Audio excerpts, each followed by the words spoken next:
Good afternoon, everybody, and welcome back to Ray Fisher Stadium for WCBN Sport coverage of Michigan baseball. This afternoon is Game 2 of the regular season series finale here between the Michigan Wolverines and the Ohio State Buckeyes. Welcome into the broadcast booth, everybody. I'm Josh Samuelsen, joined alongside my partner, Alex Ponzio. And Alex, Michigan looking to bounce back after a tough effort yesterday. They lost in the 7-inning run rule against Ohio State 13-2, where Ohio State hit 5 home runs. How does Michigan bounce back today and even up this series by taking Game 2, as every game matters 8 days away from Selection Sunday? Yeah, Josh, so obviously yesterday was not what anyone expected, planned for, or hoped for. But one thing that I will say is that Michigan did only strike out 5 times. They were putting the ball in play a lot. But when the ball was put in play, they were not barreling it up well at all. It was a lot of weak grounders, a couple bloop singles and stuff, and obviously there was the big Colby Turner double later on into the game. But for the most part, it was a lot of weak contacts. I think if Michigan can just barrel a few balls here, they can answer back just like Ohio State did with a couple of bombs yesterday. Pitching until towards the end of the game was really good overall. They were getting ahead in counts, but when they started getting ahead in counts, a lot of the time Ohio State would fight back, and then most of their home runs came on 2 strikes. So what I will say is they need to find some attack pitches, purpose pitches that'll put them away early on in the fight. Yeah, and Michigan will bounce back today with Shane Brenham, the lefty freshman from North Vancouver, Canada. And this freshman has really blossomed this year. He started as a bullpen arm, but now has been the weekend starter for the Wolverines, and a really effective one. His last 6 starts, Michigan has won every one, and they've been a quality start. He's gone 5+ innings in each, and we've seen some really nice potential. He had a 7-inning shutout performance against Oregon. He's coming in with 50 innings of work, an ERA of 4.26, 46 strikeouts to 30 walks. How is he going to be the key for Michigan to try to limit? We've seen the power from Ohio State on Friday and pretty much this season. Well, what I will say is very impressive stuff from the freshman Shane Brenham. He's doing all this at a very young age, and we like to see that a lot. He has won some big implication conference games so far, so I think if he could stay composed here, have some of that swing and miss stuff we've seen before, he can try and put Ohio State away before they can even barrel the ball up in the first place, and I think that's a big key to his success today. Yeah, and Justin Hare, the second-year manager for Ohio State, will run out the same exact lineup that we saw yesterday. Ohio State put up 13 runs on 11 hits, 5 home runs, and it's led by that middle of the order. Noah Furch had 2 home runs yesterday, as well as Dane Harvey, who went 3 for 4, got on base 5 times, and also hit 2 long balls. Alex, Michigan is going to have to limit that middle of the order for Ohio State if they have a chance to win the ball game today.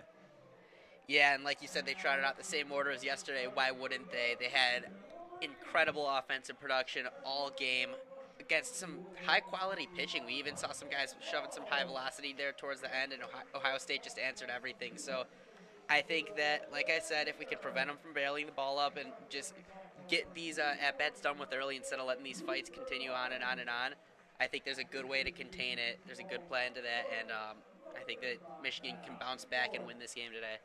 Yeah, as we look at the starting lineup for the Michigan Wolverines, a couple changes this afternoon. In left field is Cooper Mullins, who came off the bench and pinch hit in yesterday's game. He gets the start in left. In center is Evan Hager. In right field is Dane Morrow.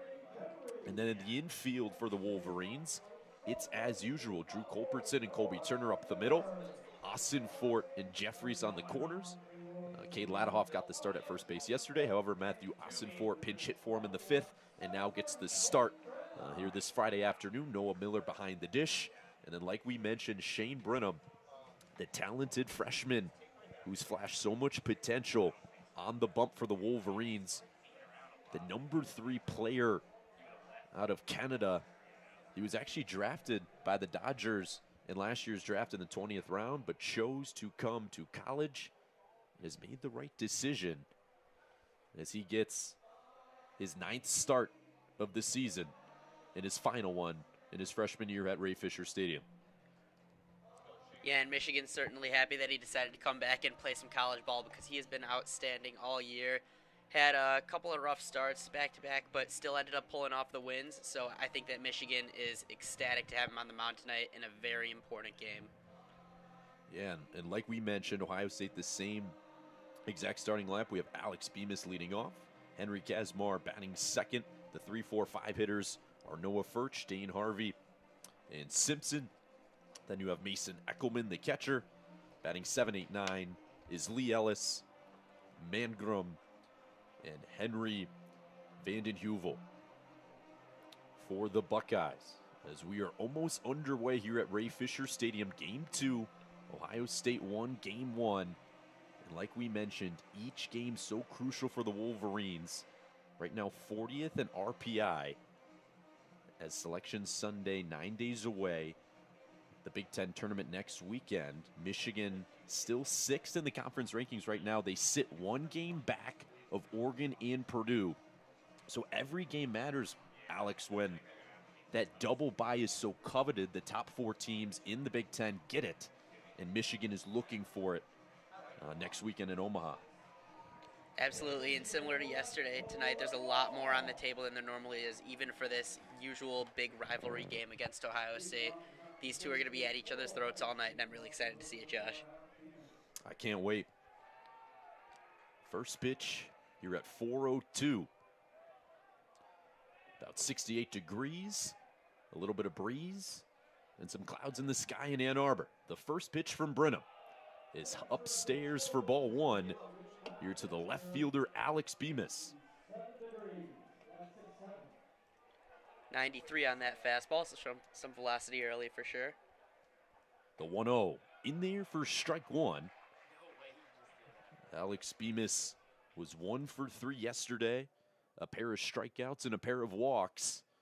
Had an RBI single that kind of broke the game open. A huge 7th inning for Ohio State where they put up 6 runs. Brenham pulls the fastball outside. Alex Bemis up early 2-1. Alex Bemis back in the box. Close stance, bends the knees. The 2-1. Wants to bite, but doesn't on that fastball. It catches the outside corner.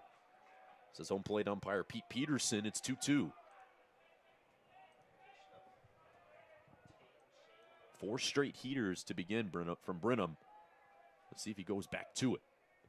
The 2-2 with some off-speed outside.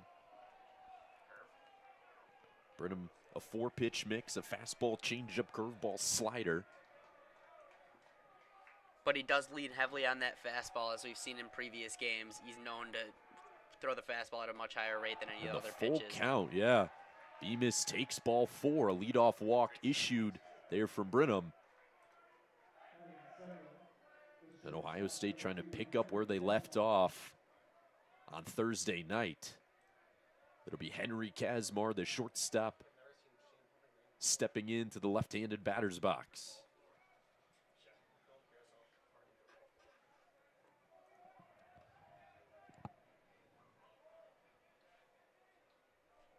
The left-on-left matchup here.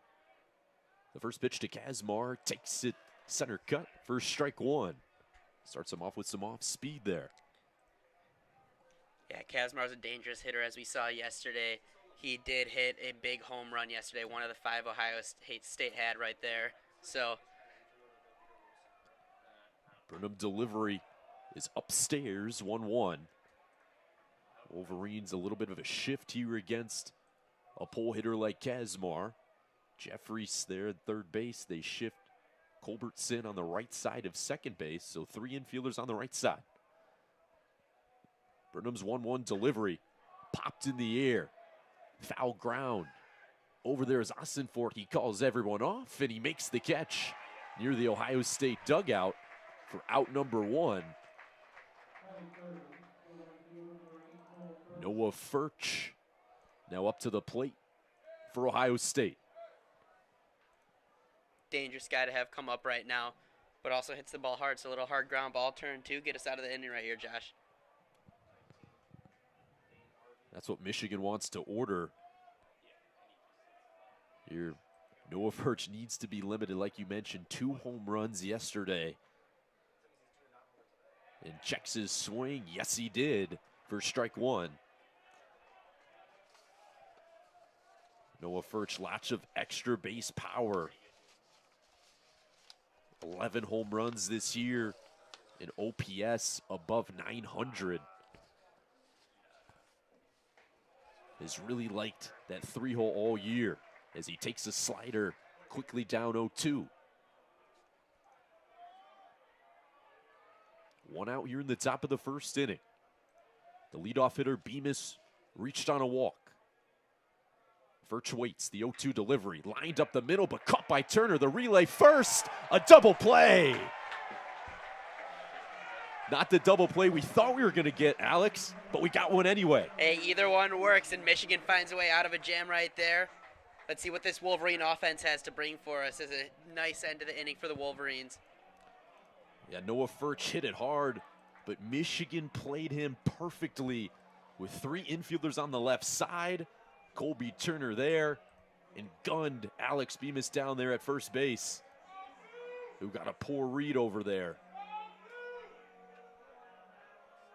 And now Michigan, their chance here as we head to the bottom of the first inning, scoreless in game 2. And we shift over to the starting pitcher for the Ohio State Buckeyes. It's Gavin Kozneski, the sophomore righty from Fishers, Indiana. 69 innings of work this year, a 5-2 record, a 4.93 ERA, 60 strikeouts, and 34 walks. He started and appeared in 13 games for Ohio State. Yeah, and 18 appearances last year as well, so this is a guy that's seen a lot of work for the Buckeyes so far. As we said, 4.93 ERA, nothing great, but nothing to scoff at either, so I think this could be a chance for the Wolverines to make a dent if they wait for their pitch and actually hit it. 60 to 34 strikeout to walk ratio, so this guy does strike a lot of guys out. Yeah, however, he does deal with some control issues. He has 8 starts this year with 3+ walks, and you know Tracy Smith is telling his guys, be patient up there. Wait for your pitch, work the count, and try to pile up the pitch count early against someone like Kozneski. And like we said, too, Michigan really didn't struggle with strikeouts yesterday against a guy with far less strikeout numbers than we're going to see today. So I think that if Michigan can put bat to ball on Kozneski and actually barrel it up like we discussed earlier, I think they could be in for a good day on offense. Yeah, you make a great point there, Alex. As the throw down to second base, and Cooper Mullins, the leadoff hitter for the Wolverines, will make his way to the dish. Mullins pinch hit yesterday for the Wolverines, one of Michigan's few hits of the day, 1-for-1 with a single.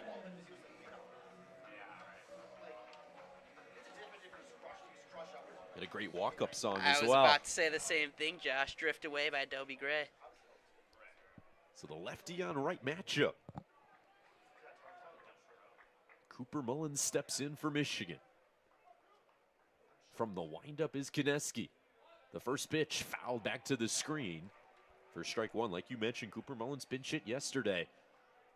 But the past couple weeks here in Big Ten play has been a consistent starter, a designated hitter, as well as played some outfield. He's done a great job in the leadoff spot, getting on base, putting good bat to ball. The 0-1 count on the ground.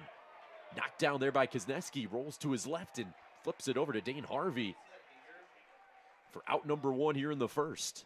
Unlucky there for Mullins. That ball was hit pretty hard, just right to the pitcher. So Wolverines will have their first out of the day, and that'll bring up Colby Turner. Turner flashed some of the only power we saw from the Wolverines yesterday, a deep double to center field. Josh, we actually both thought it was out for a minute, too, when we were watching. Yeah. Vanden Heuvel made a great effort on it, but Turner is inevitable. The first pitch to him outside there for ball 1. The only extra base hit yesterday was Colby Turner's double. One of the best pieces of contact. It was a rarity for Michigan yesterday. Lots of weak ground balls. Couldn't really square him up. The 1-0 to Turner. Takes it upstairs quickly 2-0 to the San Diego State transfer, Colby Turner from Huntington Beach, California. The best hitter for Michigan all year. He waits on a 2-0, swing and a miss, was ahead. That slider, good off speed. Yeah, he wanted all of that one, Josh. He almost felt his knee on that swing. Was looking for a 2-0 fastball, trying to put it over the left field fence. But it's 2-1 nonetheless. Kozlowski from the windup. The delivery upstairs. 3-1 Colby Turner. Such good discipline at the plate. Like we saw, he had a walk yesterday. 21 total on the year. Doesn't strike out much. If you put something anywhere near close to the plate, he's going to make you pay. And a hitter's count here. He'll wait on the 3-1. That ball ripped on the ground. A diving stop. They knock it down. And Colby Turner beats it out, an infield hit. Absolute wheels from Colby Turner there to get out of that one. Great effort by Ohio State there at the third base position, but just could not make the play, and Turner gets on base for Michigan's first hit of the day. Yeah, Turner got the fastball he wanted, 3-1. Through that 5-6 hole. Good defensive effort there by Simpson. Never Turner with wheels over there. Beats it out. So a 1-out base runner for Michigan. And Evan Hager, the center fielder. Kozlowski from the stretch, the first pitch. Popped foul. Out of play. Hager's someone who's usually such a consistent hitter for Michigan. Had a surprise off day yesterday, but I think he has a good shot of bouncing back today. Yesterday, 0 for 4 with 2 Ks. But hitting around 300 on the year, OPS well over 950, so I think he's someone that we could watch for a little rebound game today. Yeah, one of the most consistent hitters for Michigan this year.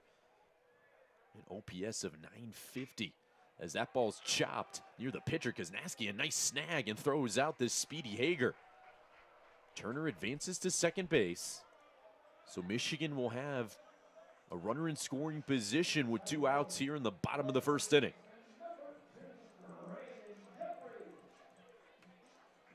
It's Braden Jeffries, the third baseman. Jeffries with 2 singles yesterday and an RBI, hitting over 350 on the year now.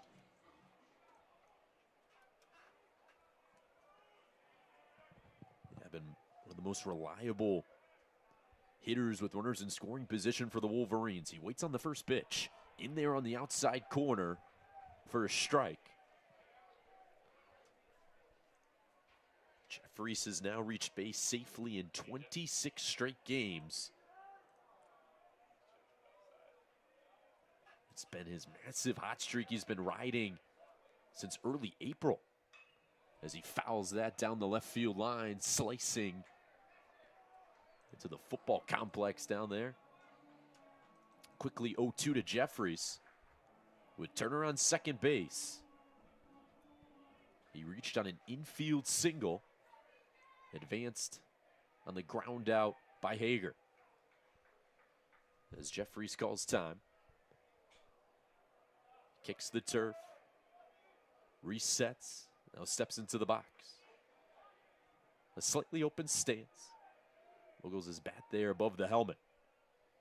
Kozlowski checks the runner, now delivers the 0-2, swing and a miss. Got him with a slider. And Michigan retired. Colby Turner had the infield hit. However, Michigan strands him at second base. We head to the top of the second inning. 0-0 here in Game 2 between Michigan and Ohio State.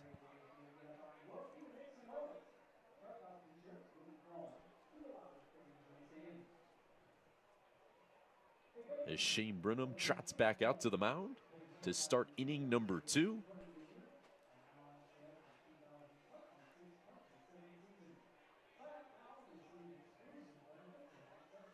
And due up for Ohio State, Dane Harvey. Alex, 2 home runs yesterday. One of the best hitters overall in the Big Ten. Yeah, this guy looks like a house out there and hits like one as well. He is 6'5", 270, so an imposing figure at the plate, and he has all that power built into that big frame. Josh, I said yesterday, he kind of reminds me of a Jim Thome-esque player. Yeah, he totally does. However, Brenham with a little bit of an advantage, a left-on-left matchup. It'll be 4, 5, and 6 for Ohio State. Due up here in the second. A little bit of wind blowing out there in right center field. The sun trying to peek out.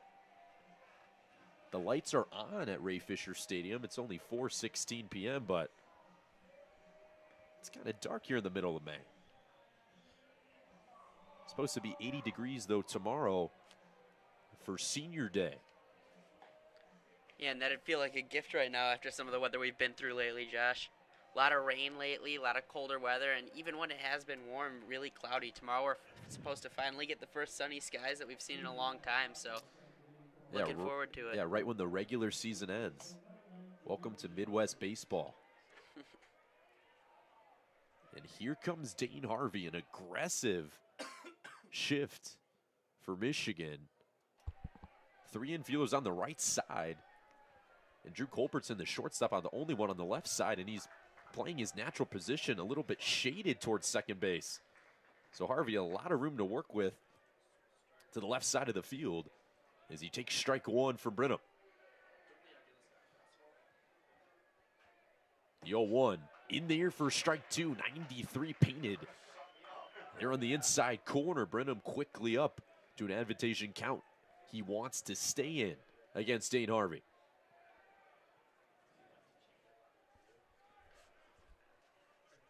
We'll see what he goes with here, Alex. Maybe some off speed. I'd have to expect a little bit of off speed here. And it is off speed, but it just misses by a little bit. And Harvey's one of those guys, like we said, that was known to fight off a lot of pitches last game. Both of his home runs came with 2 strikes and after a few foul balls a battle. So let's see if that will change right now for Brenham. Yeah, really made Michigan pitchers work. As he waits on a 1-2 from Brenham, lines it to left field, and that'll drop for a base hit. At least it's not a home run, but Dane Harvey reaches for the 6th time already this series. A leadoff base runner for Ohio State, and that will bring up the third baseman, Maddox Simpson.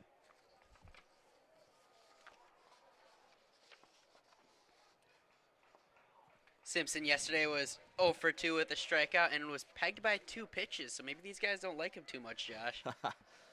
Yeah, he was visibly angry after the second one as he takes strike 1. They're on the inside. Good pitch from Brenham, 90 miles per hour on the radar gun.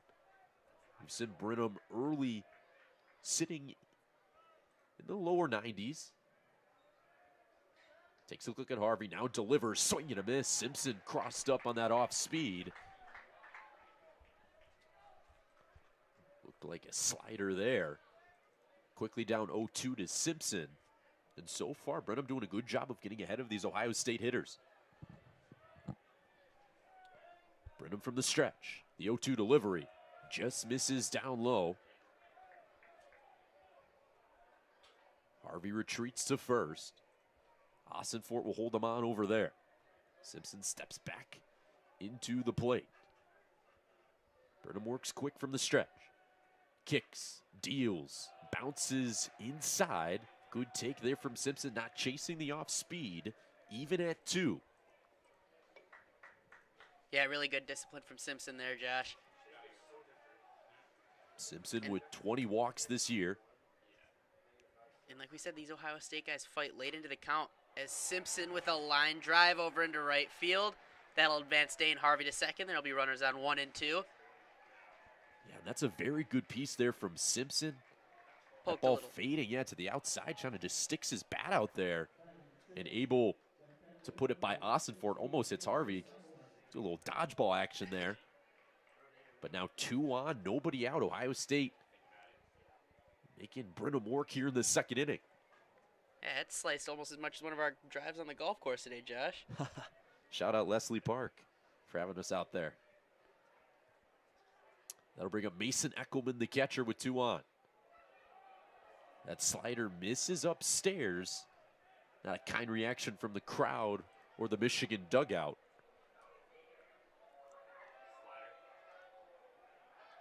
Eckelman in open stance. Bat below his shoulder. The 1-0 in the air for strike one. Brenham came back with the slider this time. Made Eckelman pay for looking. 1-1 to him now. Harvey on second. Simpson on first. A pair of singles for Ohio State to begin. The 1-1 on the outside corner, called strike. Eckelman looks back at the ump after that one. Pete Peterson confirms his call. Like he should. I've been an umpire for 6 years, so I have respect for blue. Absolutely. As that ball is grounded to Turner. He'll flip it to Culbertson for one. The relay to first. A double play. Culbertson. A nice little spin move, stepping on the bag on second, firing it over to Ossenfort. 2 gone now here in the inning. So Michigan has now turned 2 in just as many innings. However, now the umps appear to be talking about if Colby Turner did step on the bag there on that play. Yeah, a challenge there from Justin Hare. The umpires signaled headset. And we'll see if Culbertson, from the toss from Turner, if he stepped on the bag at second base, made a fantastic play, contorting his body, spinning and making an accurate throw. If it's not two, still a spectacular play. Nonetheless, Dane Harvey advances to third. Yeah, and a great job by Turner to get to that ball in the first place and then have the instinct to try and turn 2 there. And from the looks of it, he had it. We'll see if Pete Peterson confirms that.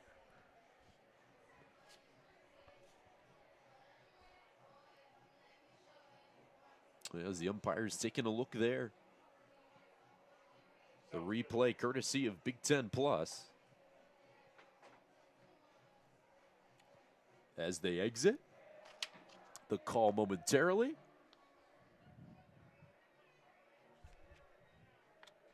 The call is confirmed. The runner is out. The double play is the correct call. 2 outs here in the top of the second. Dane Harvey on third. And that will bring up the second baseman for Ohio State, Lee Ellis. Lee Ellis yesterday, 2 for 3, a strikeout, a walk, and an RBI.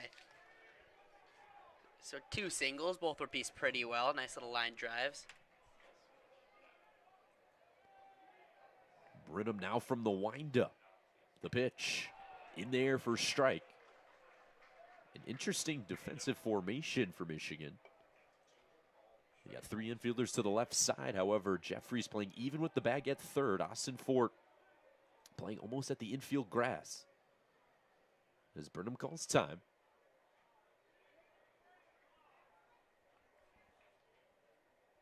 Ellis, a heavy pull hitter, and both of his hits yesterday were to left field despite the shift. So, like to see Michigan being proactive here.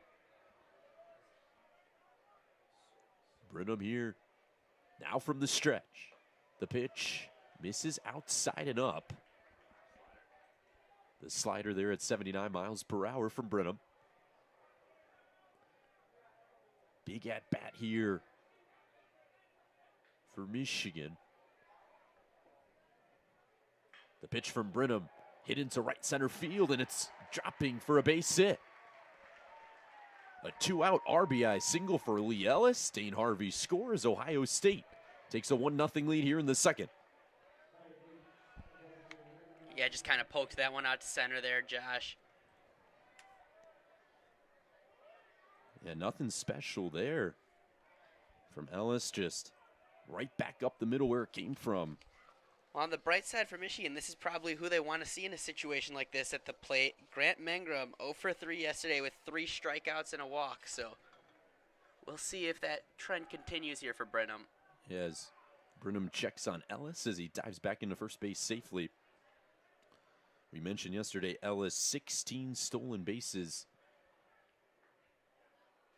A speedster causing chaos on the base paths. Brenham from the stretch. The delivery on the ground. Nice diving stop by Jeffries. Comes to his feet, makes an accurate throw, and throws out Mangrum for out number 3. However, Ohio State jumps on the board first thanks to a Lee Ellis RBI single to center field. And Michigan has their opportunity to fight back here in the bottom of the second inning. It will be 5, 6, and 7 hitters.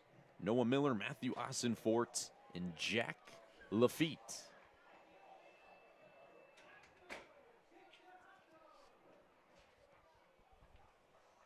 Kozneski will come back onto the field on the bump for Ohio State.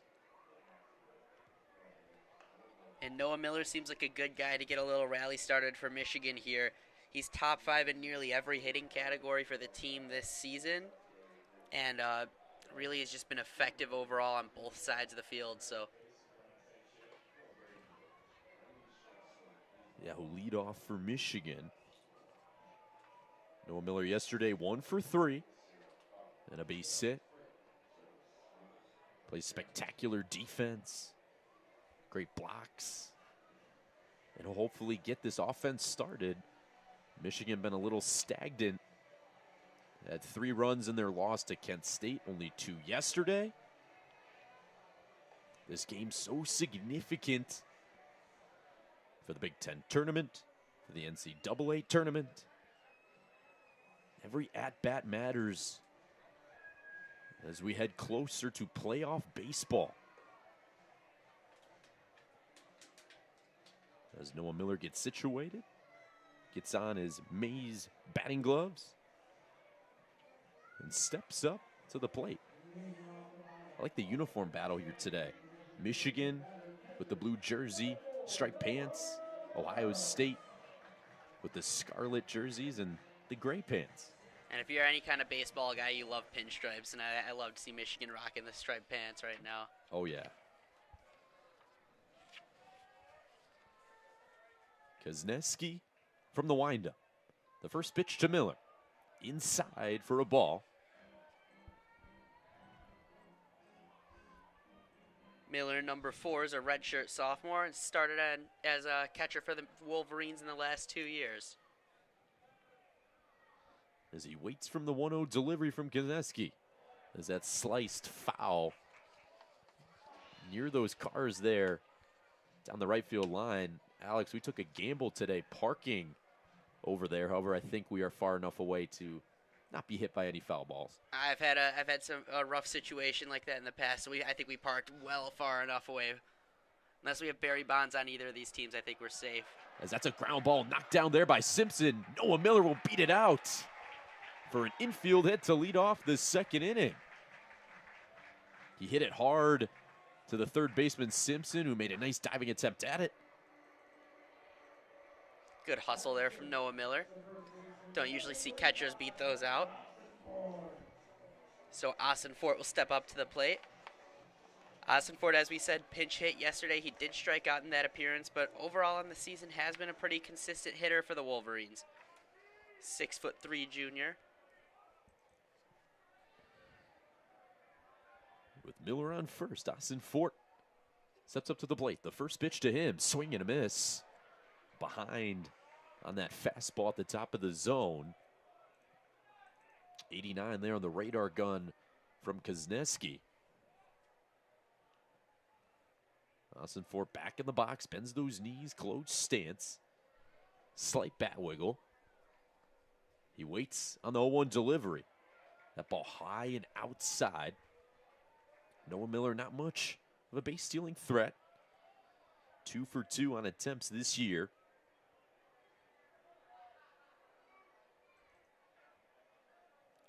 As Ossenfort waits on the 1-1 delivery. The pitch just outside. From our angle, might have caught the outside corner. However, Pete Peterson probably has a better angle than us up here. I'll never complain about that call from up here. I don't know about you, Josh. Kozneski from the stretch likes to work quick. The 2-1. Swing and a miss. Ossenfort way ahead of schedule.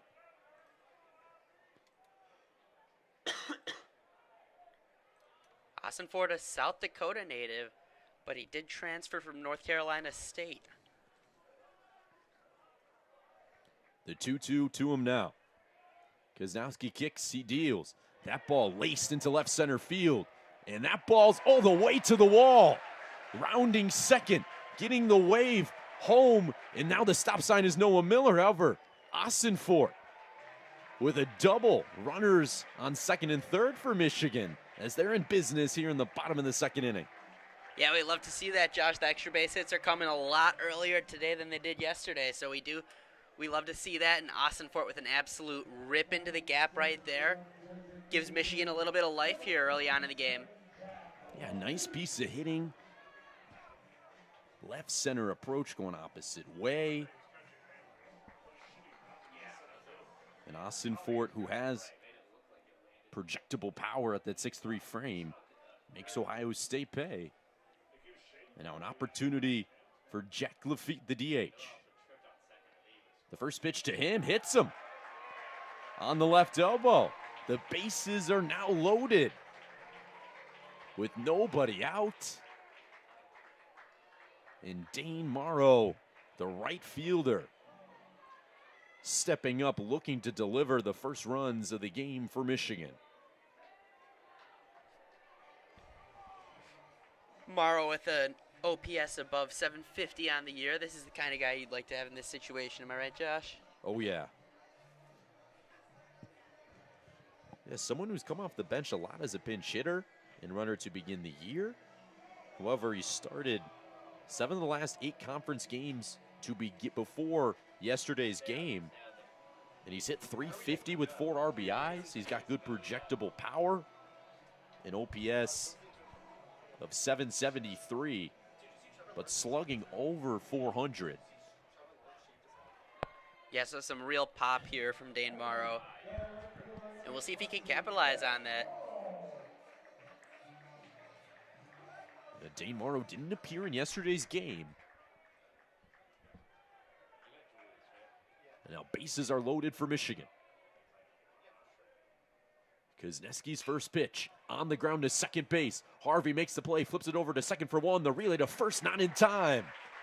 Noah Miller will score from third. An RBI fielder's choice for Dane Morrow, and Michigan has tied it up at 1. And Morrow was hustling on that one, Josh.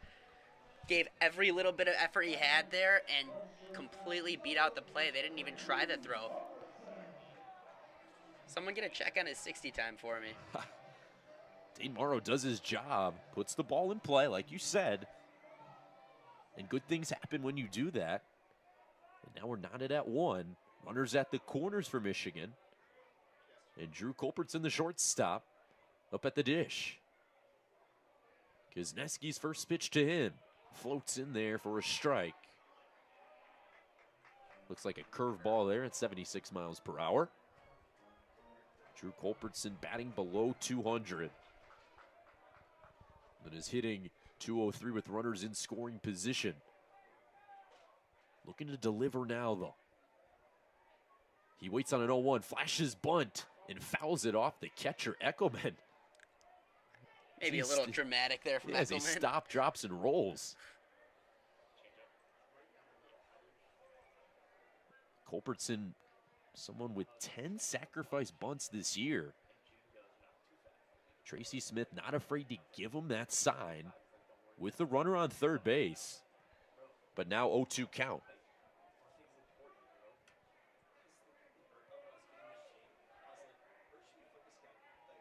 Kozlowski from the stretch takes his time. The 0-2, Culbertson flashes bunt. He gets it down the right field line. And they'll flash it to first, throw out Culbertson. However, the second run comes across for Michigan. It's Ossenfort, and Culbertson does his job. An RBI sacrifice bunt. It is 2-1 Wolverines. Really gutsy call there by Tracy Smith to call for bunt with 2 strikes. But Culbertson lays it down to perfection, scores the run and advances the runner over to second. So now we have an opportunity here for Cooper Mullins. Yeah, with the runner on second base. The first pitch to Mullins. Upstairs for ball 1.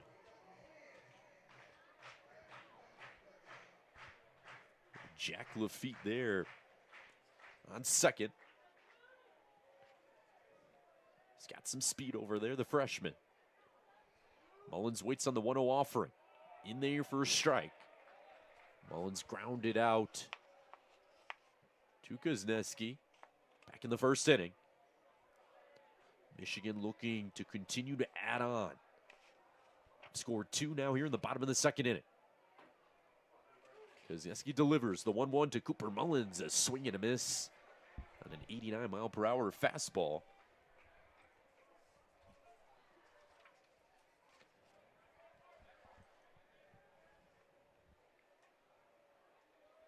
Cooper Mullins hitting .333 with runners in scoring position.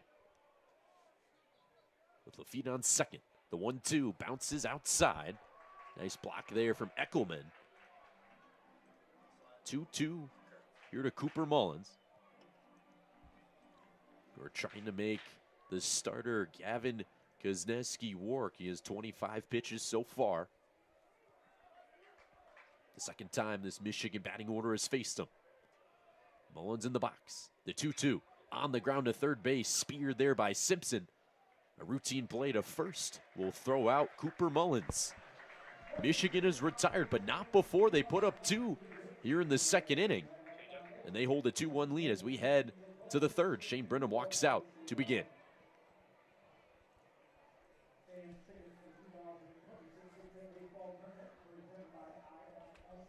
And a lot better inning there offensively for Michigan. We saw bat-to-ball skills. We saw a little bit of power. Ossenforth there with the double. And we saw some timely hitting, some small ball dialed up. Culbertson, the RBI sacrifice bunt. Looking a lot better. Things are looking brighter for Michigan. Absolutely. Like we said, they flashed a little more power early than they did last game. And Michigan found a way to get runs across and string them together. Didn't leave any run, or left one runner stranded. But last game we saw a big trend of Michigan loading the bases and then just finding a way to get themselves out of that situation. So it was good to see them finally drive some guys in. Things are looking up as we go into the top of the third inning here. Yeah, things are looking up. The sun's kind of peeking out. The fans are filing in. Pretty decent crowd once again. School's out. No classes going on. And Ann Arbor seems pretty dead right now. Not many people out there. A lot of construction. Yeah, it's almost like a ghost town when you compare it to the start of the year, but the people did show up at this game. Yeah. Friday afternoon. Almost 70 degrees. Can't think of many better ways to spend it, Josh. Maybe on the golf course, but we already did that today? Yeah. We're having the perfect day out here, mid-May in Ann Arbor. Yeah, no complaints here from me. Little no tie earlier. Yeah. Really hard to beat. One of the best establishments in Ann Arbor. The fried rice. Oh, yeah. And you're a big fan of the sriracha on there, too, aren't you, Josh? Oh, yeah. You need a couple rounds of it. As Miles Vandenheuvel steps in for Ohio State, the 9-hitter. The first pitch to him is skied foul side. Ossenforth calling everyone off, and he'll make the catch. One pitch, one out here in the third. Good work by Ossenforth there to track that one down.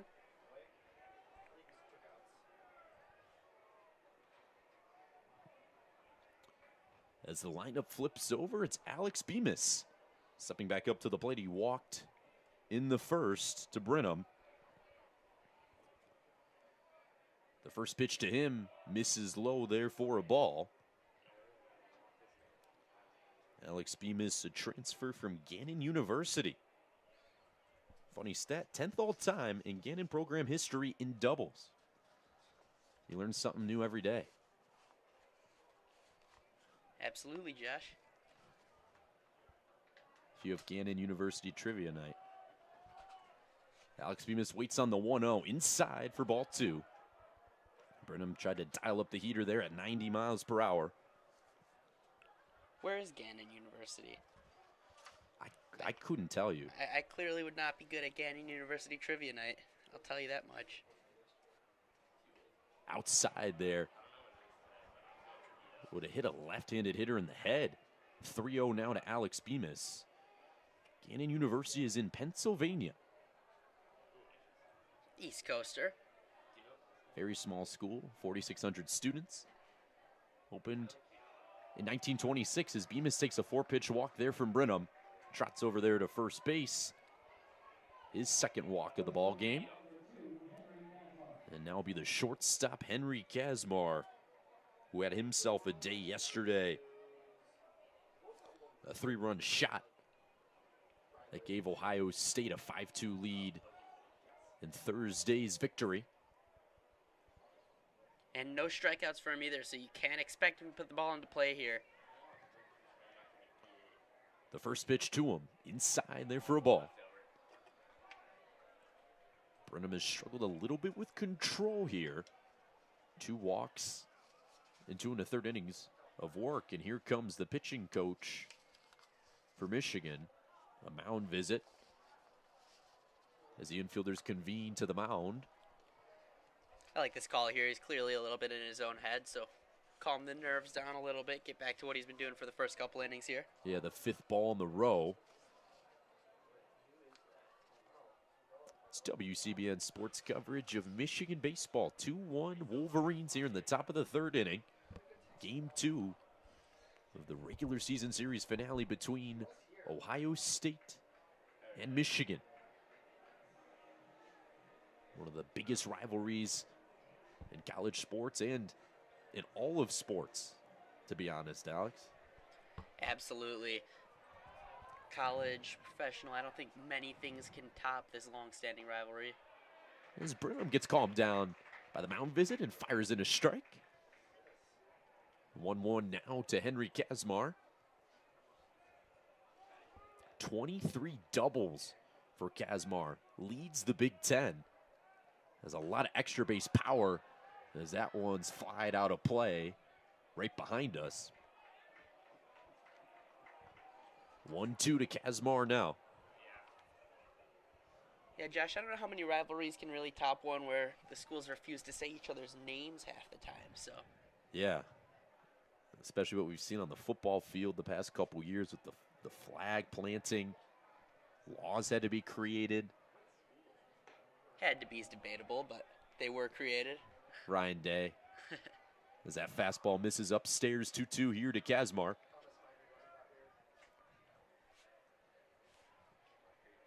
Some sore loser mentality from the Buckeyes side.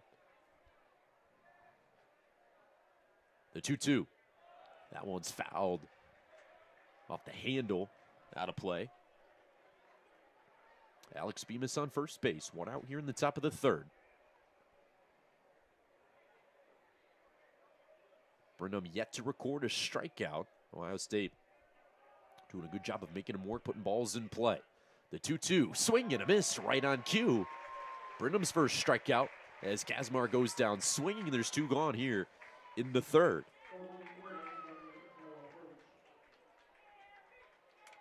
Pete Peterson gets a little restocking of balls right there. And now it's the right fielder, Noah Furch.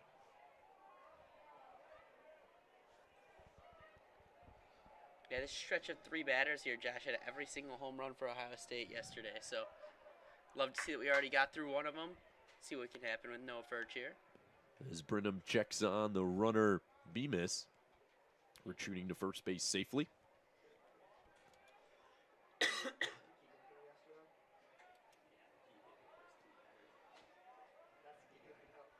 Brenham comes step.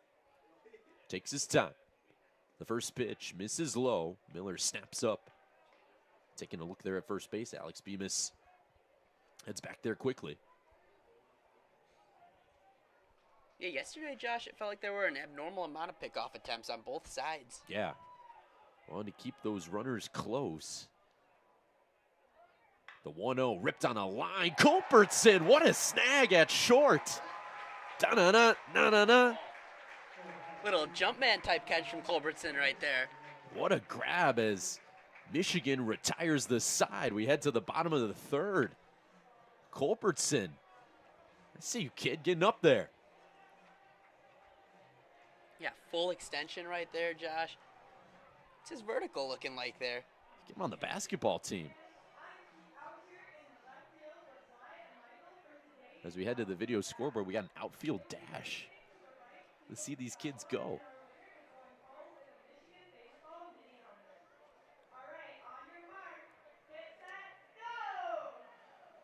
And here we go. We got like two 12-year-olds.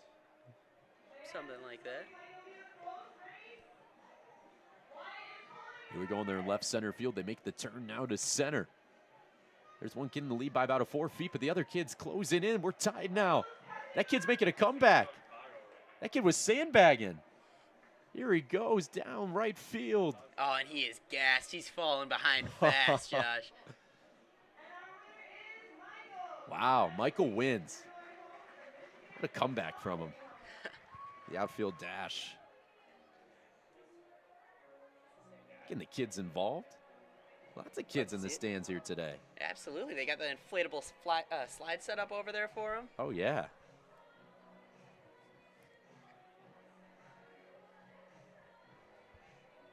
We should maybe get some slides going after the game, maybe, if it's still up there. Don't hate that one bit, Josh. It's killing me not to make it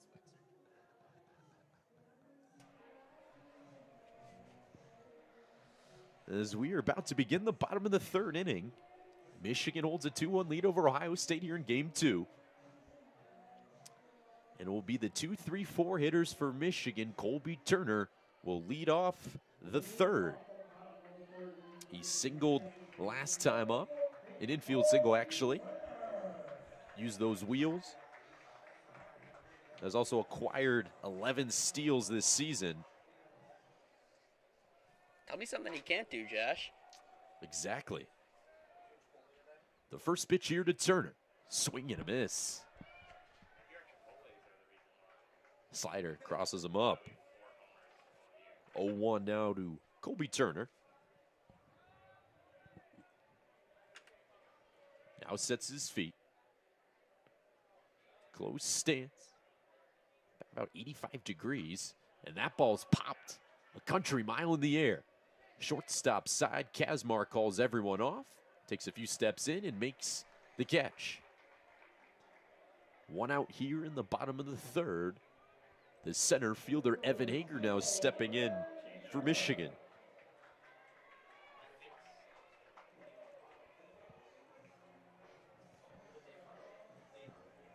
Evan Hager popped out as well his first time up. The transfer from Houston and Alabama now finds his way in Ann Arbor. The first pitch to him inside for ball one.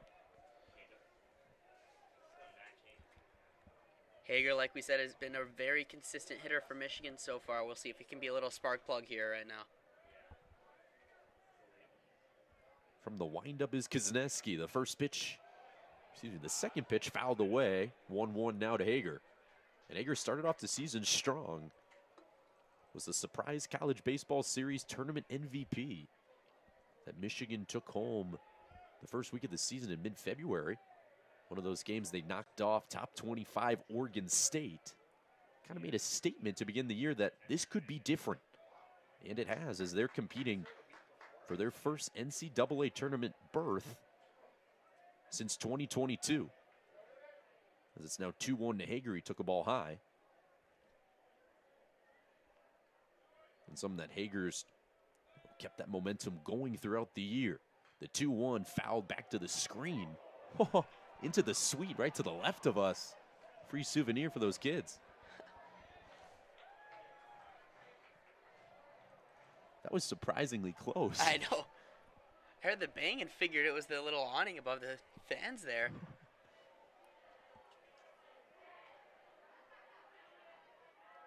Hager now waits on a 2-2. Swing and a miss. Foul tip into the glove. That's Kuzneski's second strikeout of the ball game.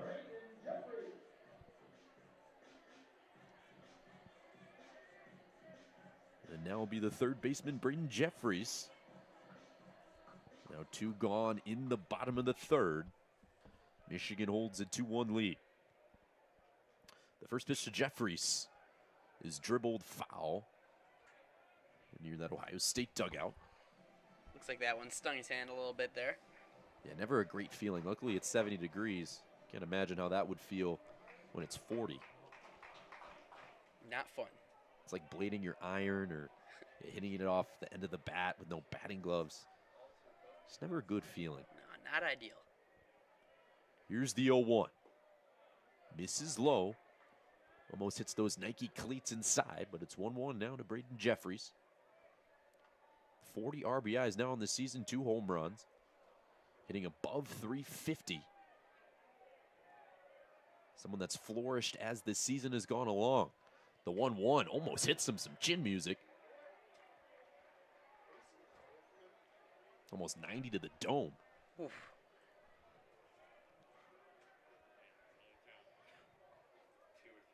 As Jeffries flashes a smile. Kozneski rebounds. From the windup, the 2-1 almost hits him again, and it does. Braden Jeffries takes a 2-out hit by pitch. Looks like that one caught a little piece of his jersey. And Michigan with a 2-out base runner.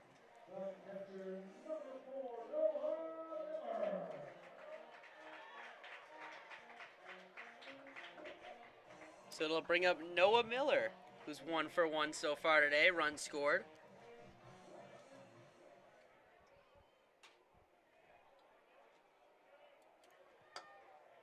Kozneski checks the runner.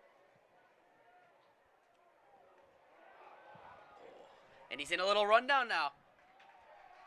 And they will get Jeffries on the base paths. Yeah, that's a tough one, That'll Alex. end the inning for the Wolverines. The pickoff move works from Kozneski. Checks on Jeffries, who was a little too far off the bag. A little bit in no man's land there, Josh. And they catch him in the pickle for out number 3. So the side is retired. We head to the 4th. So unfortunate turn of events there for Michigan. Michigan holds a 2-1 lead.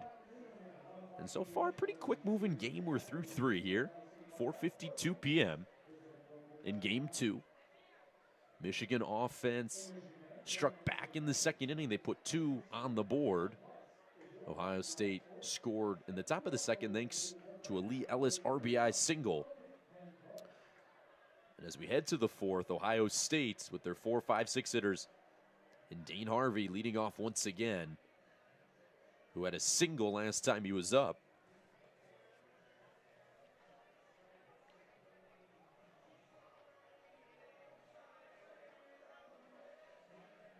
As Michigan warming up, Brenham taking some practice pitches. Sun finally fully out. Yeah. It was trying to peek out for a little while, but finally made its way out now. Hopefully good weather for, the PGA Championship happening right now in New York. Yeah, the second major of the year. A lot of movement up and down that leaderboard today, so we'll see what the pairings look like tomorrow, and excited to watch that continue to unfold. Who's your winner? Who do you got? Well, before I chose Scotty Scheffler, but I know that the leaderboard's been changing up a little bit right now. Yeah, I mean Maverick McNeely's a guy that I think I could expect to make a little charge here. He's 2 under on the day through 9. Yeah, and some low scores in the PGA Championship. The leader at 5 under right now. Absolutely. My boy Bryson DeChambeau struggling. I don't think he'll make the cut. It's looking like he might not, Josh. Cameron Young, another guy I could see making a little push here as Dane Harvey steps up to the plate.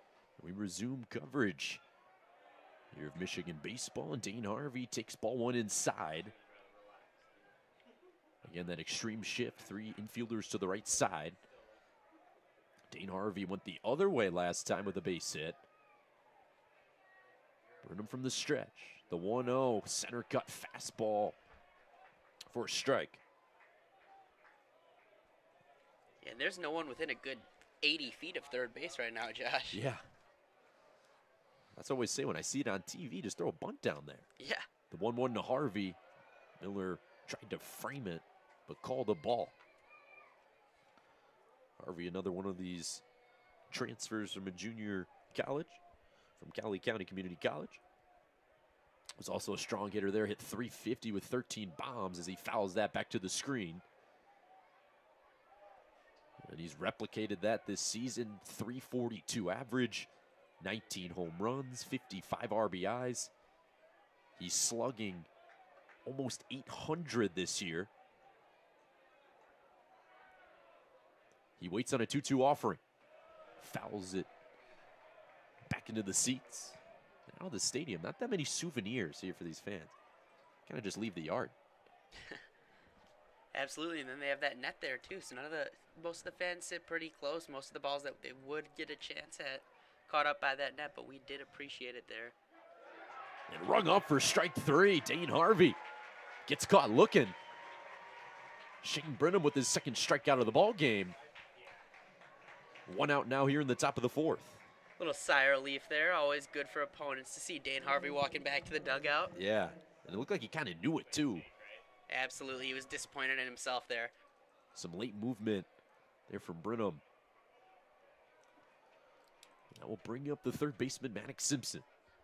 The first pitch to him, sliced foul into the track and field by the IM building. That track and field holds a college game day as well. I was there for Michigan, Texas, week 2, 2024. I camped out at 2 a.m. for it. As that ball misses high, 1-1 here to Simpson. I got no sleep. Let's just say that. But I was front row and was on TV. My mom saw me, so that's all that matters. We love to see at the end of the day. No consideration for the field goal try? No. Luckily, or unluckily, my ticket did not get called. As it's now 2-1 to Simpson. Do you think you could hit that 33-yard field goal? Pat McAfee's We'll see. I think that in an ideal world, I have the leg for it and I can control it. But I think I might be 1 for 20 normally, and on live TV, I don't know. I'd give myself a solid 5% chance. He's better than me. I don't think I could. As it's now 2-2 to Simpson. The crowd did not like that call. The 2-2 now fouled away. Out of play. 91 there from Brenham. Continues to sit low 90s. Ohio State trying to make him work a little bit more. 49 pitches now on the afternoon. 2-1 Michigan. Here we're in the top of the 4th inning. The 2-2 outside. Misses with that heater. Kind of yanked it. And Maddox Simpson battled back into the count. Now it's full. Simpson broke his 6-game hit streak yesterday. Was 0 for 2 with a strikeout and a pair hit by pitches as he slices that one foul once again. Continuing to battle.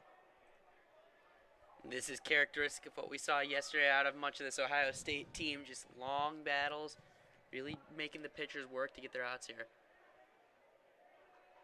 That's their recipe for success this year. That 3-2 again, this time off the inside of the bat. And some fan almost made the catch up there in the press box.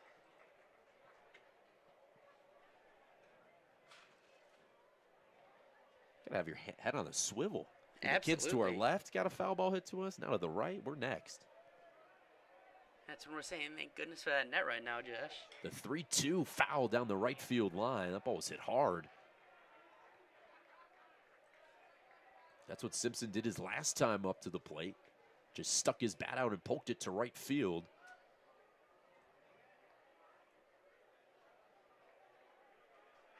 Now the 9th pitch of the at-bat. Brenham comes set. Simpson now steps into the plate. The payoff pitch. In there for strike 3. Brings him up looking. Brenham with an excuse me fastball. Now 2 outs here in the top of the 4th inning. Brenham fans Simpson. Gas there from Brenham as he gets ready to face Mason Eckelman, the catcher. Eckelman grounded into a double play his last time up. The first pitch sliced foul down the left field line. Brenham wins that battle. Catching Simpson looking last at bat.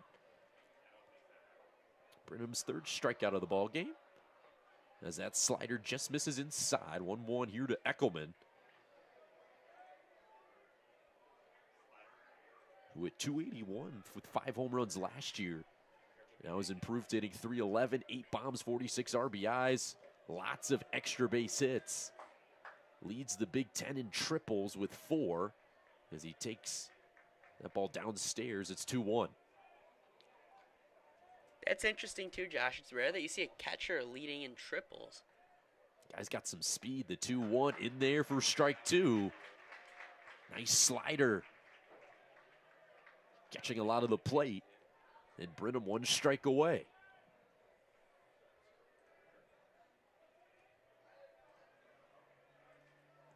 Brenham, his delivery, the 2-2 is fouled away.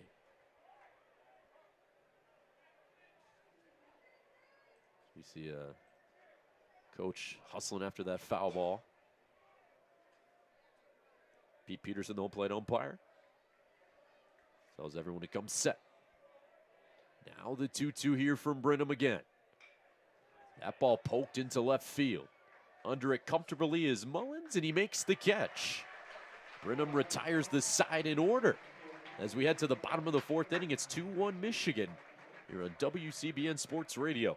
It's Josh Samuelsen and Alex Ponzio on the call. And Alex, Michigan so far doing a good job of limiting this power from the Ohio State offense.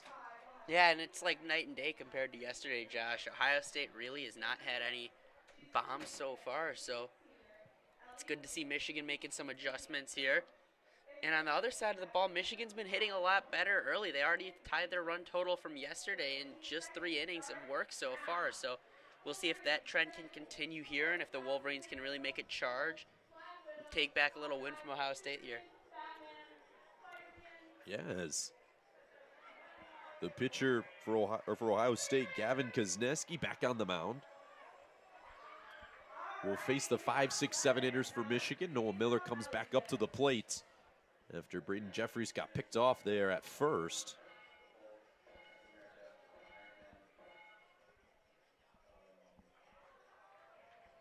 .5:03 p.m. We're an hour way through. 3.5 innings. We'll have 5, 6, 7 coming up for the Wolverines. Noah Miller, Matthew Ossenfort, and Jack Lafitte. As that was the part of the order that got the Michigan offense going. 2 runs in the 2nd inning. So we'll see if that trend can continue here. As Gabe Kozneski throws his last practice pitch. The throw down from Eckelman on target. And Noah Miller will step up to the dish once again. He singled his last time up. Top 5 in average OPS, RBIs, and hits on the team. His 43rd appearance this season, his 40th start. Now hitting .293 on the year. And .343 when he's in the leadoff spot of an inning. Might be a little good omen here, Josh. The first pitch from Kozneski paints the outside corner for a called strike. So it'll be 0-1 early to Miller here.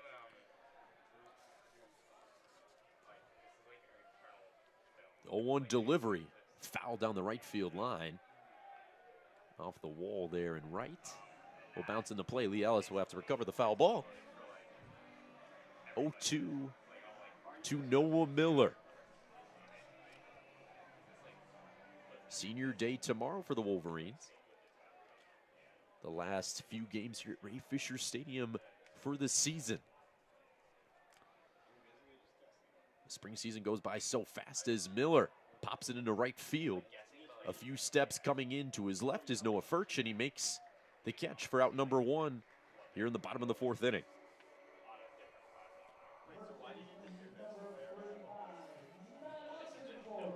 So it'll be Matt Ossenfort with a chance here to break things open. Ossenfort's 1 for 1 so far with obviously that big double earlier on in this game. See if he can capture some of that lightning in a bottle and make it happen again. Yeah, only the 2nd extra base hit for Michigan this series. Ohio State's doing a good job not pitching to Michigan barrels, who've been barreling up opponents in the Big Ten. We've seen the power come alive against Minnesota. They put up 12 runs in a game against Oregon. And that's why they've won 7 straight Big Ten series as Austin Fort takes that inside quickly 2-0. He's in front. Only the 8th extra base hit of the season for the first baseman, Austin Fort. Infield plays him straight up, which is rare to see here in college baseball. A lot of pull side power for all these guys, especially with those metal bats. Yeah, when it's pulled with these bats, it comes screaming off, too. Yeah. If you don't know what you're doing, you want to be nowhere near that thing. Yeah. It looks like Austin Fort using a Marucci.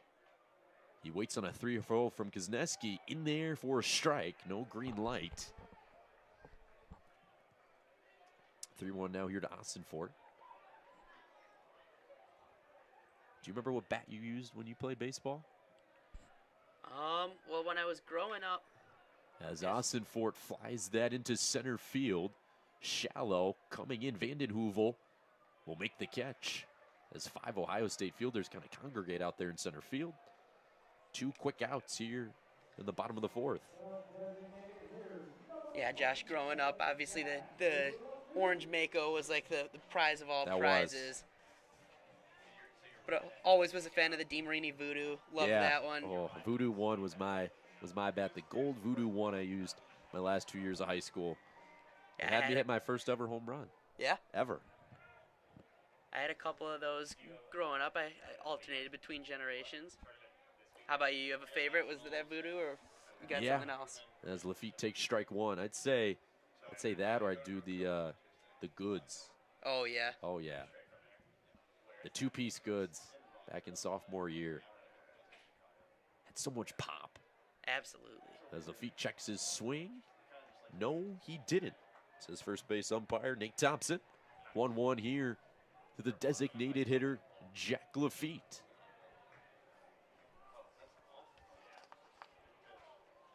Lafitte, a freshman infielder. 400 on-base percentage this year for the Wolverines. As he weaves and misses, yeah. Little announcer's jinx there. Yeah, Lafitte, good bat-to-ball skills, 6 walks, 7 strikeouts, and over 40 at-bats, which is a really good sign, especially as a freshman with that good of plate discipline. He waits on a 1-2, lays off that slider. So tempting, fading away from those right-handed hitters. There's that discipline you're talking about. Yeah.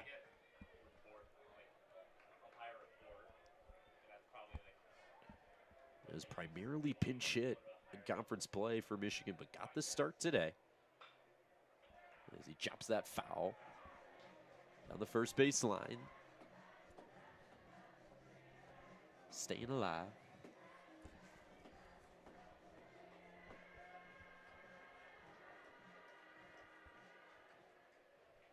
Two now. It remains on Jack Lafitte, the freshman. 250 this year, 5 RBIs. He waits. Chops it a slow roller to third, charging is Simpson. And a nice delivery to first to Dane Harvey. Kuzneski retires this side, 1-2-3 here in the 4th. We head to the 5th inning. Michigan still remains in front, 2-1. Here in Game 2 of the regular season series finale for the Wolverines.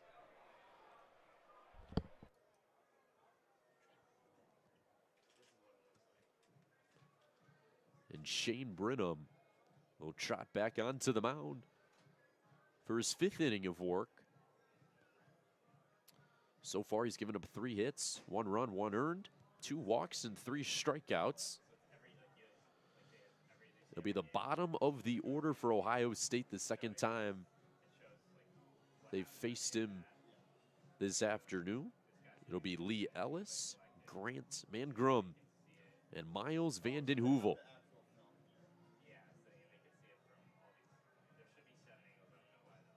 Lee Ellis got Ohio State on the board in the 2nd inning at an RBI single.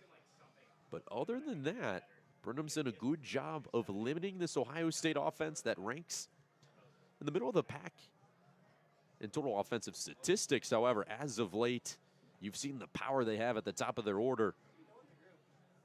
Something Michigan not really used to, and something Michigan's offense doesn't do much of. More of timely hitting, small ball we've seen with Culbertson, with Bunning. Michigan dead last in the Big Ten in home runs. However, that hasn't affected them in Big Ten play, winning 7 straight series.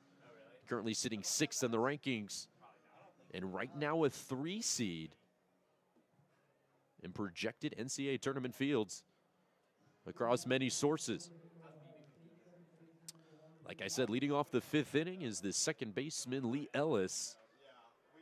1 for 1 today. Michigan plays him to pull heavily, and he takes a strike 1 inside. Shane Brenham pounds the zone, an 88-mile-per-hour fastball. Some Brenham uses very often, does have a 4-pitch mix, but sticks with that 4-seamer. The 0-1 to Ellis. In there for strike 2, back-to-back strikes.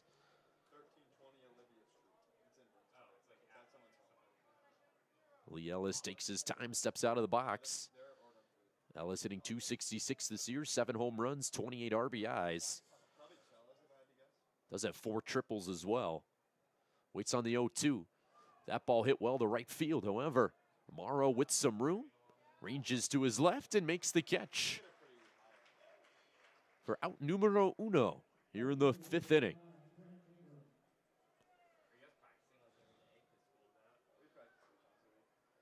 And that will bring up the designated hitter, Grant Mangrum.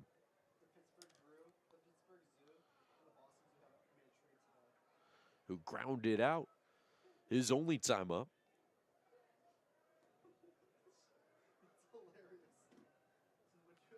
The first pitch narrowly hits him, but he dodges it inside for ball 1. Kind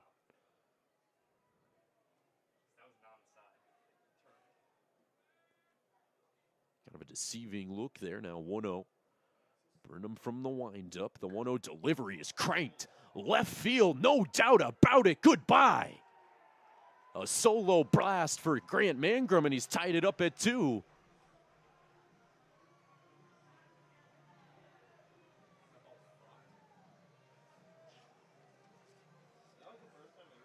Grant Mangrum goes yard for his 4th home run of the year. And all of a sudden, we're knotted up at 2. And that will bring up the 9-hitter, Miles Vanden Heuvel.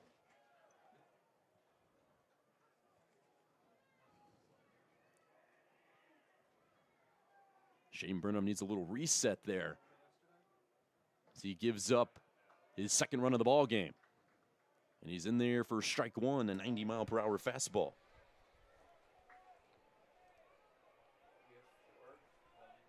Vanden Heuvel popped out his first time up. A foul out to Ossenford at first base, and he takes a ball low. That last at-bat for Mangrum absolutely mashed a no-doubter over the left field fence as that ball's cracked to center field. However, right to Evan Hager, who just makes 1 step to his left for out number 2. Always nice when you got a guy there. And back-to-back loud hits there from Ohio State. As we flip it back to the top of the order, it's Alex Bemis for Ohio State. First 2 plate appearances were 2 walks. First pitch to him, in there for strike 1. Nice slider. Yeah, nice little cut there at the end. Yeah, you see that drop into the zone. Alex Bemis waits on the 0-1 delivery. In there for strike 2. Brenham starting to work a little quicker, pound in the zone. Pitch number 73. Still very consistent start for him. 4 2/3 right now. And looking for 1 more strike. Bemis checks his swing, holds up though. Nice block there from Noah Miller. 1-2 now to Bemis.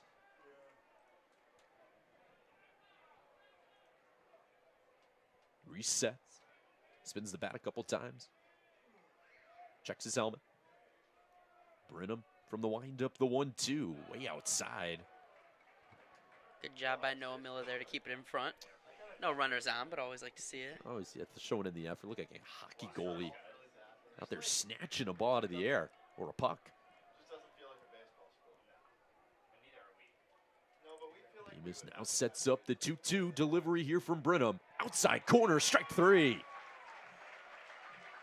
Catches Bemis looking back to the dugout. We're done with the top of the 5th inning. However, Grant Mangrum ties the game up at 2 thanks to a solo jack over the left field fence. Michigan will look to get their revenge here in the bottom of the 5th.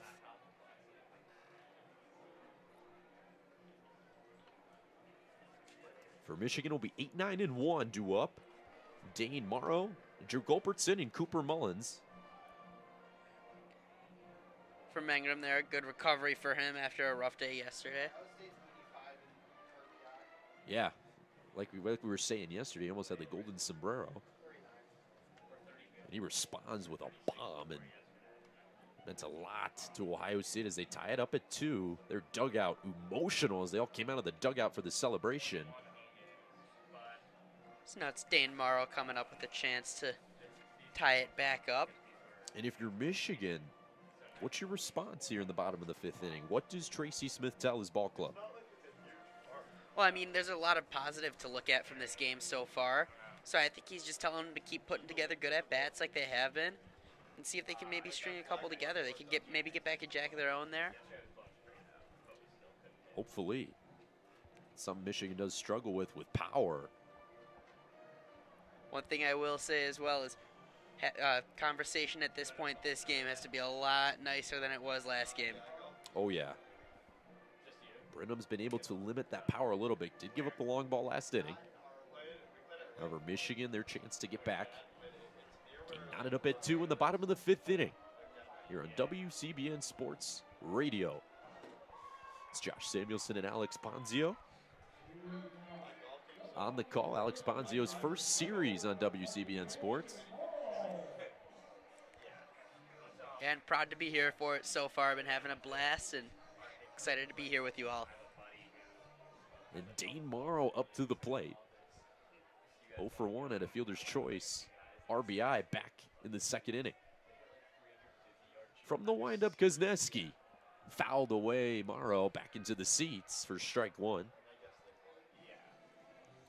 Morrow, the transfer from Tennessee, where he redshirted his freshman year.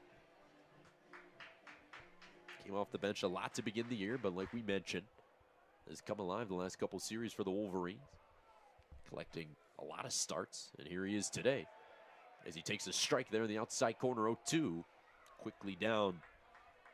Kuzneski, the advantageous count.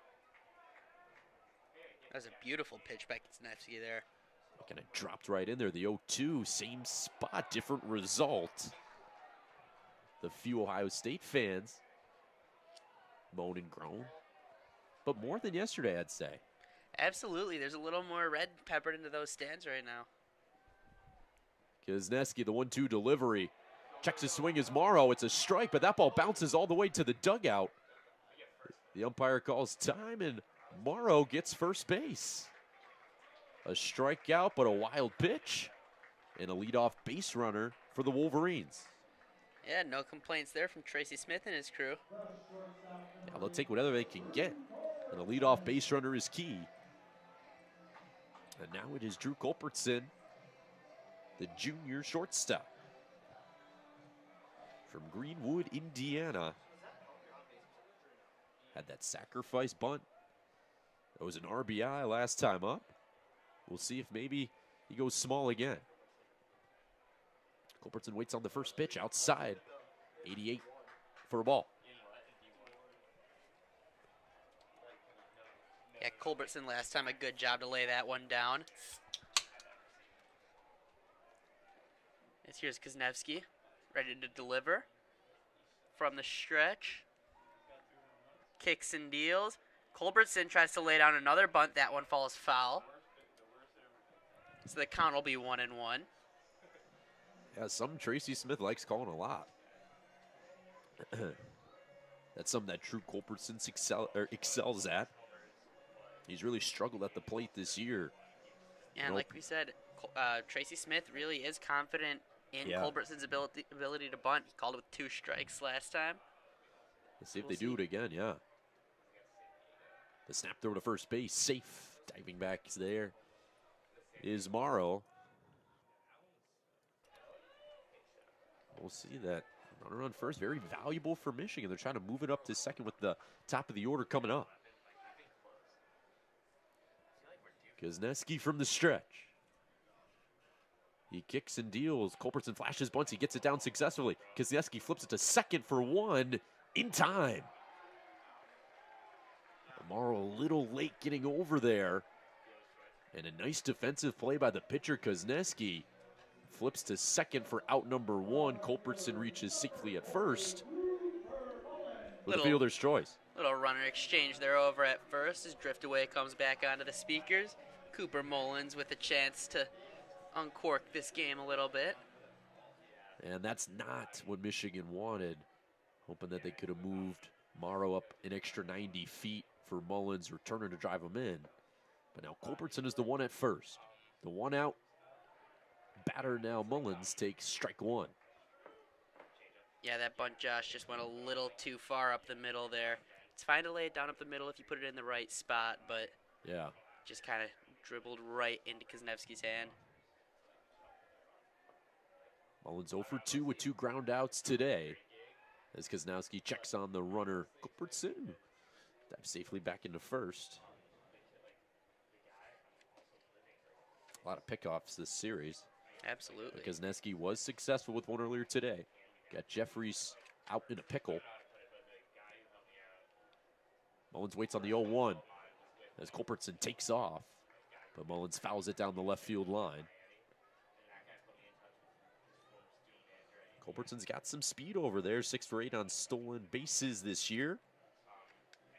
As we know, he gets the bunt sign a lot. He's got some wheels there at shortstop. 3rd time through the order is Kozneski seeing him. The 0-2 delivery to Mullins outside for ball 1. Yeah, really no attempt even at stealing from Michigan either of these games so far, or Ohio State for that matter.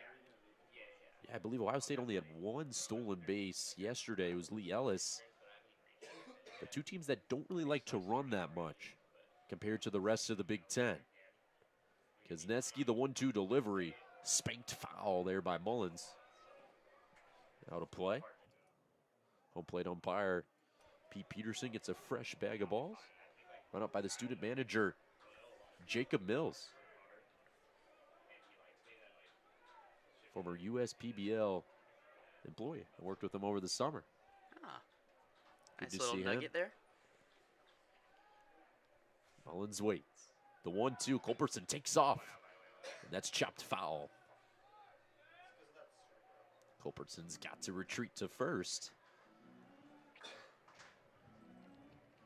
Maybe a little hit and run action. Trying to cause some chaos on the base pass is Culbertson. He's clearly been in Kozneski's head, so. Michigan trying to get more runners in scoring position. They've struggled to do that this series through the first, 14 innings. Mullins continues to battle as he fouls that towards Ohio State's dugout. Count remains 1-2. We are knotted up at 2 here in the top of the, bottom of the 5th inning, excuse me. Sun has completely shined through. Blue skies in Ann Arbor. It's really turned out to be a beautiful day. Great day out here. Another throw over to Culbertson, who's safe at first. As we were saying earlier, Josh, it really hasn't been getting warm until later on in the day. Yeah. Mullins waits here on the 1-2. Someone who doesn't strike out very often. Always great at bats. The 1-2 misses high. Count even at 2 now. Kozneski with 63 pitches. Here through 4 1/3 of work. So no motion in anyone's bullpen yet. These starters have done a good job Culbertson takes off. The throw down to second base is not in time.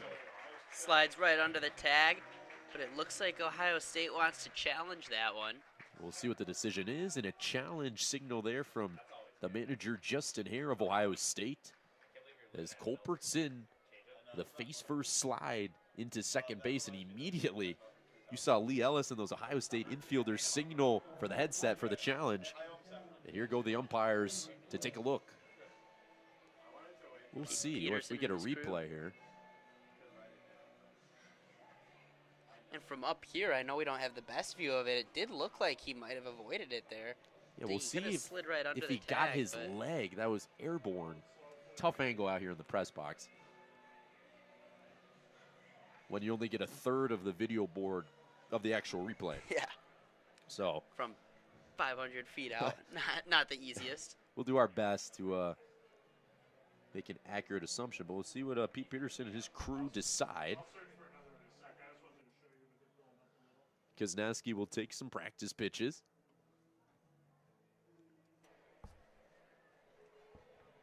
That was a ball, so Cooper Mullins still up at the dish. The count is full. 1 out in the bottom of the 5th.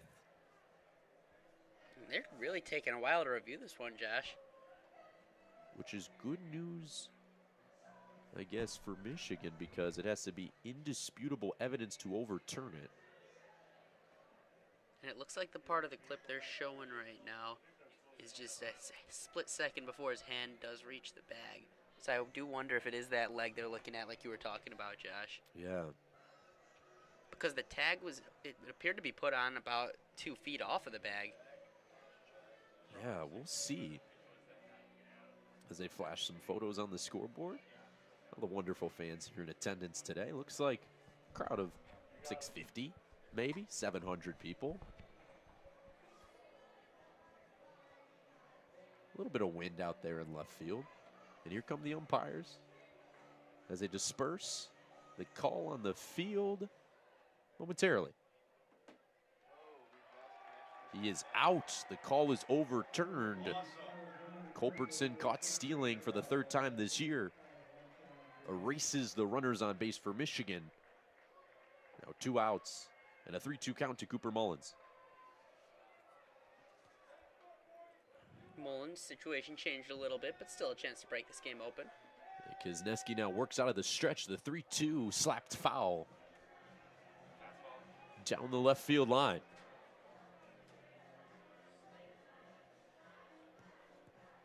Cooper Mullins battling up there.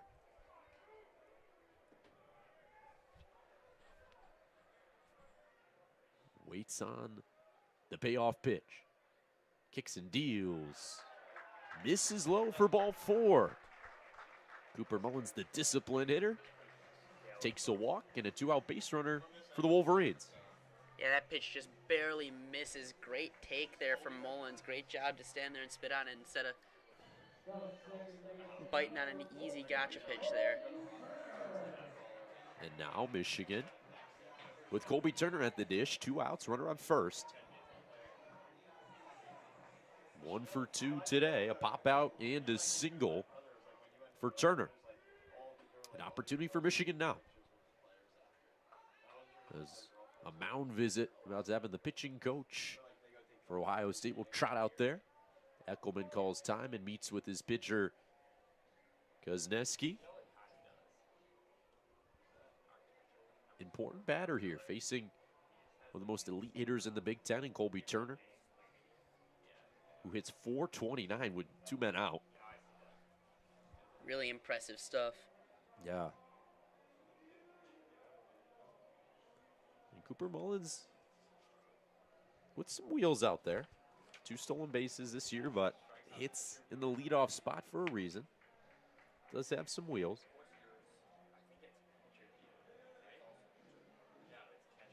And now we will resume. Kuzneski takes a couple deep breaths. So we'll see what Colby Turner has in store here. We'll see what he does. Touches the top of his bat to get some pine tar. Takes a deep breath, sets in. Mullins at first. Kuzneski The first pitch to Turner. Bounces outside for a ball.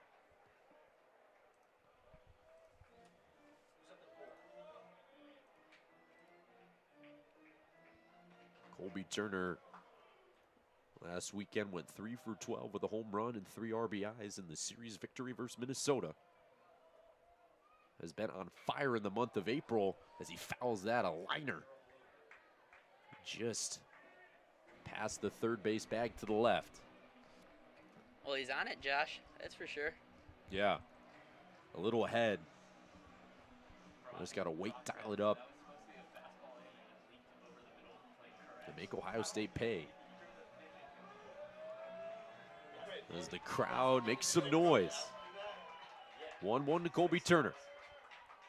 Kozneski from the stretch. Takes a pause. A high leg kick. The deal. Foul down the third base line once again. Colby Turner down in the count 1-2.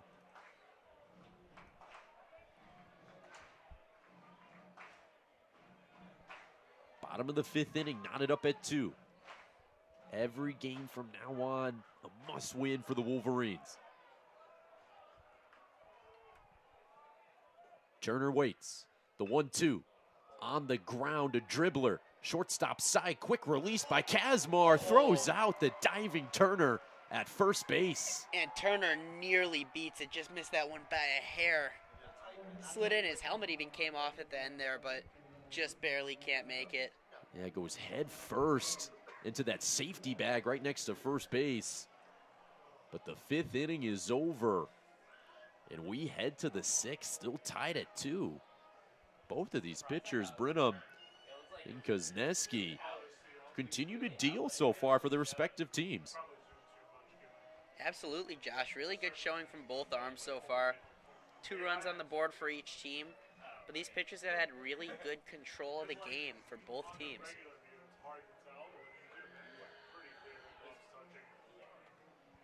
Yeah, Michigan continues to get limited to weak contact. If we look at the box score, only 3 hits so far, and 2 of them, were infield hits. Absolutely, and that's not exactly what they want to see against a team like this, because Ohio State does have the capability to send balls flying. So Michigan really would like to answer back with some pop, which I know they have. So we'll see if they can tap into that a little more. We obviously saw it earlier with the double from Matthew Austin for it. So the capability's there. We'll see if they can tap into it. But first challenge is keeping this Ohio State offense in check right here with the heart of the Ore on its way up. Henry Kazmar, Noah Furch, and Dane Harvey due up. 2, 3, 4. You got to be careful, Alex, right here. Absolutely. This is where Ohio State can make you pay. We're at a vital point in the ballgame, the top of the 6th, tied. Yet these offenses have been unable to break through, but this could be Ohio State's time, and Michigan's got to prevent that. Absolutely. And I think holding them here in such a pivotal moment, obviously pitch count getting up there for Brenham a little bit, getting a nice little hold here, not having to turn to the bullpen early, gives Michigan a really good chance to answer back with a couple runs, and then come into the 7th inning with a little bit of a lead. Left-on-left matchup, Kazmar versus Brenham. The first pitch, a dribbler there to first base. The spear from Ossenforth, the PFP, not in time. Kazmar beats it out. Fans are not loving that one, as I'm hearing a little no way shout from down in the bleachers. Yeah, Ossenforth's throw to Brenham covering the bag at first, not in time. Kazmar's got some speed down there. And a leadoff hit for Ohio State.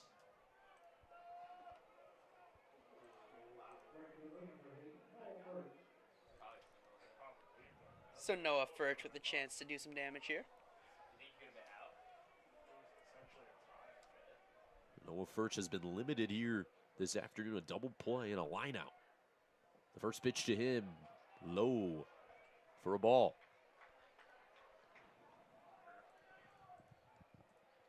Noah Furch, previously with UNC Charlotte, but also began his college career at Kirkwood Community College. So he's done a little traveling. as he fouls that away. 1-1. Yeah, done some traveling for sure. Now worked his way up to batting in the 3-hole in a Power 4 Division I program. And the name of his game, as we've said before, is power. 11 homers on the year now, and also is known for having a cannon in center field. So both sides of the ball. Yeah, as that slider misses outside from Brenham. 2-1 to Furch. Henry Kazmar on first. Nobody out here in the 6th inning.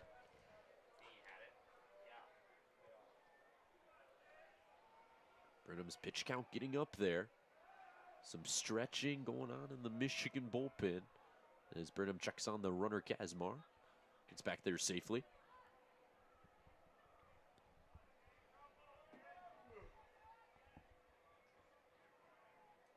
Stepping back into the box is Furch.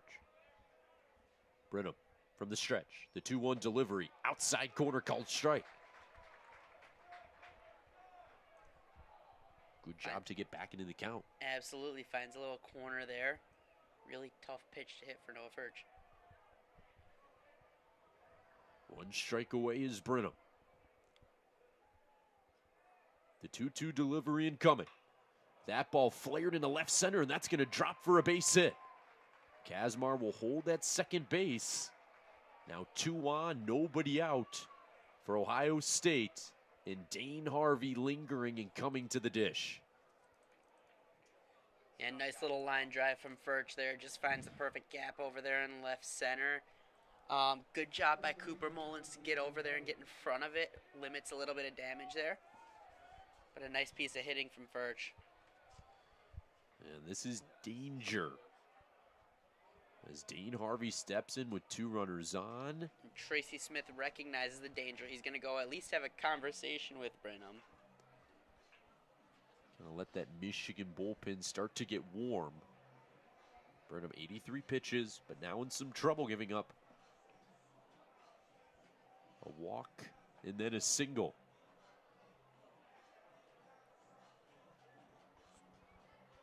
We got a lefty and the righty warming up in the pen. It looks like Max DeBeck and Slade Moore.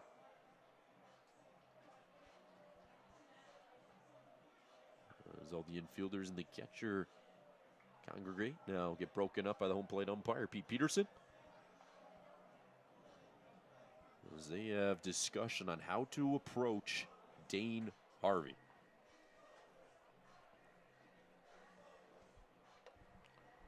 Yeah, and Brenham, he's done a solid job managing him so far, 1 for 2.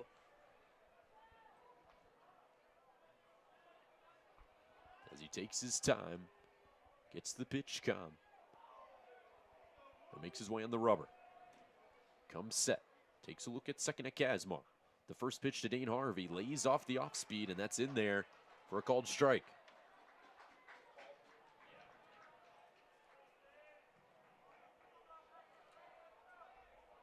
Furch on first, Kazmar on second.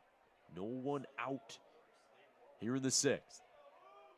Harvey waits on the 0-1 offering. Swing and a miss. Caught off guard. A buried off speed below the zone. A nice pitch from Brenham. Definitely. Brenham's stuff's been good this game so far. Looking for his 5th strikeout. 0-2 now to Harvey. Brenham's delivery. Just inside. Misses there on the slider. That one had a lot of bite on it too there. Yeah, almost caught the back door of the zone. 1-2 now to Harvey. 30 extra base hits this year. And that ball on the ground and through into right center field. Getting the wave home is Kazmar, and he will score standing up. Runners at the corners now for Ohio State. And Dane Harvey breaks the tie. It's 3-2 Ohio State.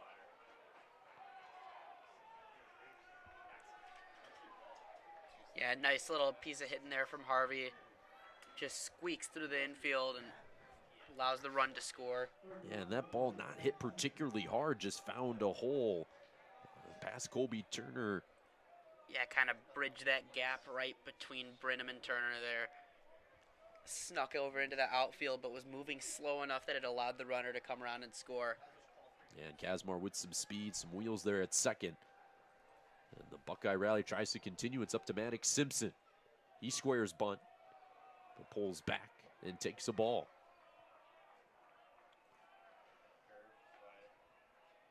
There's still no one out here in the top of the sixth. Noah Furch, decent speed at third as well. Maddox Simpson, the 1-0, swing and a miss. An off-balance cut. We're even at one now. Shane Brenham, 88 pitches now. As those Wolverine relievers continue to warm.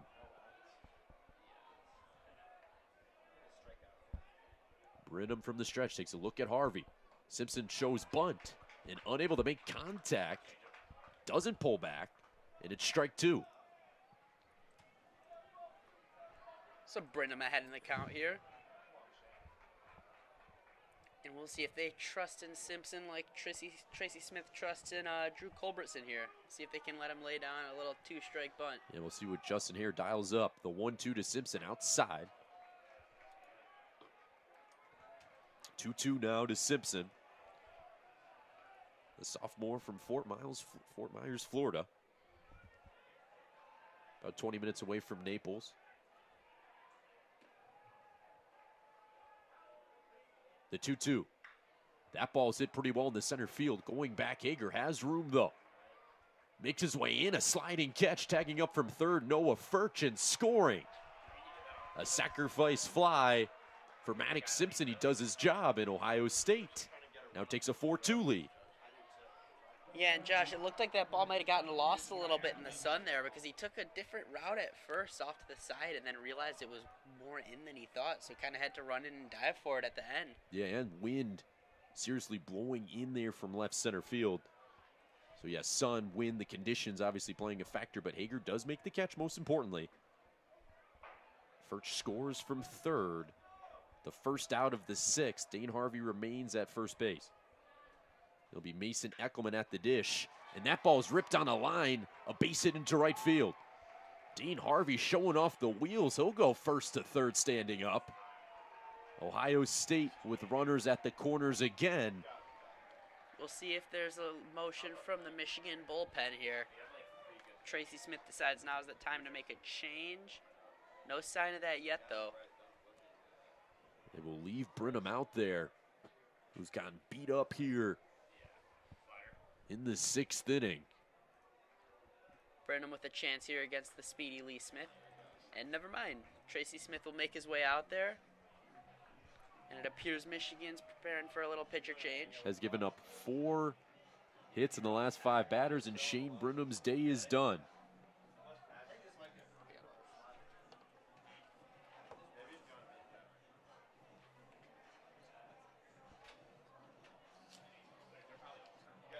So Michigan makes a call to the pen there. We'll let you know as soon as we get a read on the number.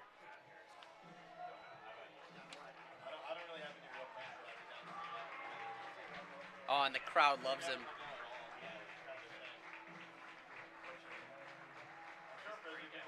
Standing ovation as he walks out to heartache medication by John Party.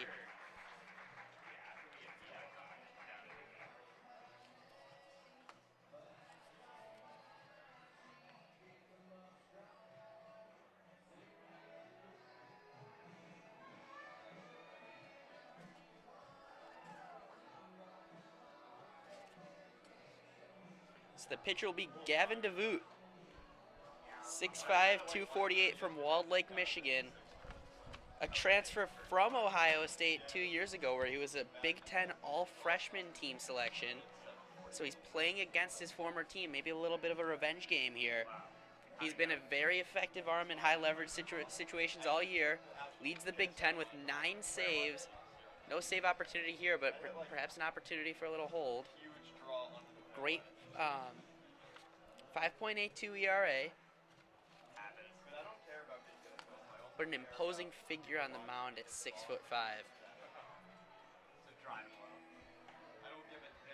DeVoot with a slightly sidearm delivery.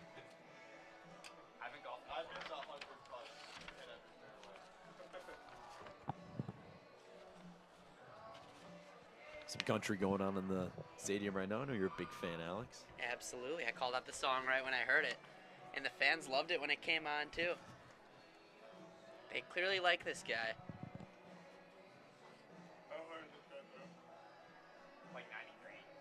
The big Gavin DeVote.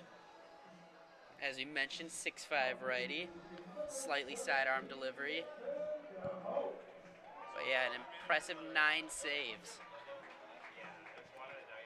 Yeah, top 10 in the nation in saves. Also leads the Big Ten. And Michigan is going to need some high leverage stuff from him as they're trying to prevent Ohio State from capitalizing even more here in the 6th inning. You've already put 2 up in this frame. Well, and this seems like the guy, if you do have a situation like this, you want in 34 strikeouts for him in 21.1 innings pitched. Really impressive stuff for DeVote. And Lee Ellis, a high strikeout guy, does step up to the plate. So we'll see if that trend continues here. Yeah, Lee Ellis steps up with runners at the corners.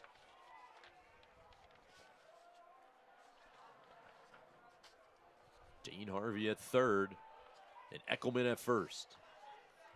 The first pitch from DeVote, swing and a miss. A nasty slider fading away from the righty Ellis. Yeah, swing and miss slider right there. That is just filthy. Textbook. Yeah, especially from that 6'5" frame. Getting to the plate in a hurry. Ellis waits the 0-1 outside. The fastball there at 93. DeVote trying to tunnel that slider and fastball away from those right-handed hitters. And that delivery, Josh, I was saying, is it's really confusing for a batter up there. It's nice and sidearm and really comes all the way across.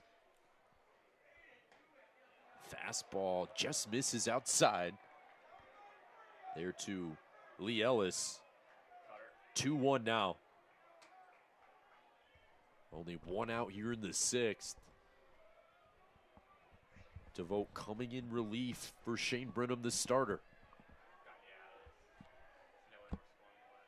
Ellis waits the 2-1 offering. In there for strike 2. Rips that Nasty slider right again. there. Yeah. Looked like it was coming in to hit Ellis for a second, but finds its way back into the inside part of the zone. Big at bat here. Grant Mangrum lingers in the on-deck circle. Had that solo home run last time up. Lee Ellis, slightly open stance, waits on the 2-2, a swing and a miss. Chases the slider out of the zone. And DeVote, first batter, first strikeout. Yeah, great stuff there from DeVote. And as we said, in high leverage situations, he often thrives. So there's one of the 2 important outs he needs to grab for Michigan right now. Yeah, as no, 2 Grant outs. Mangrum steps up.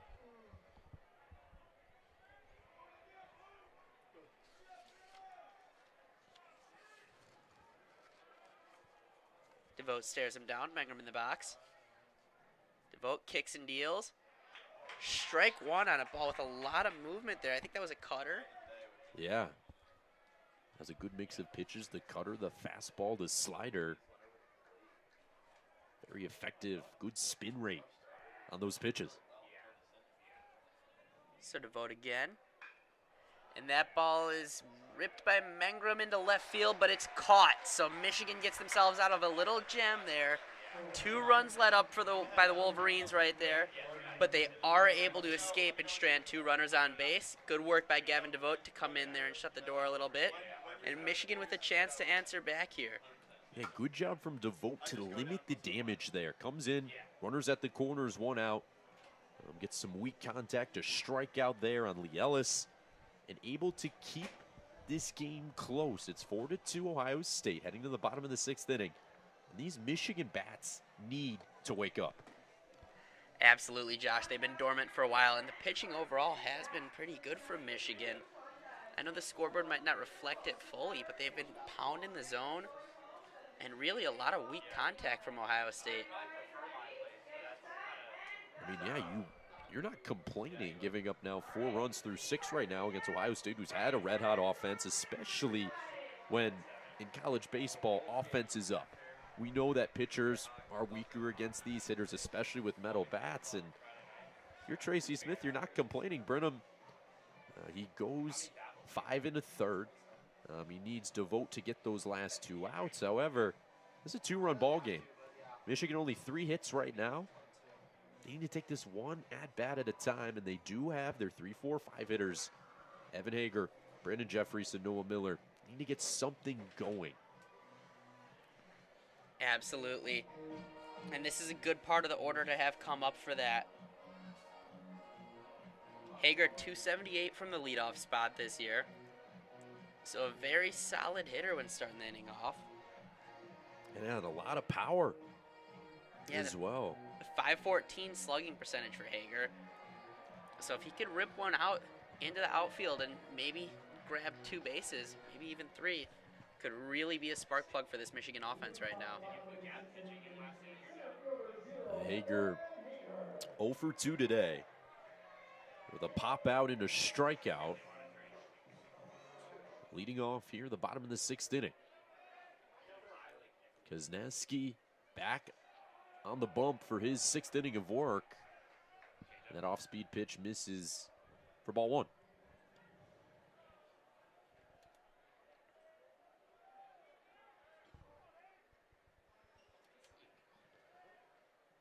The 1-0. Chopped to second base side. Ellis charges. Makes a nice throw on the run. Hager nearly beats it there, but Smith's there to make the play. For out number 1. And here's the third baseman, Brandon Jeffries. 0 for 1 today. A ground out and a hit by pitch.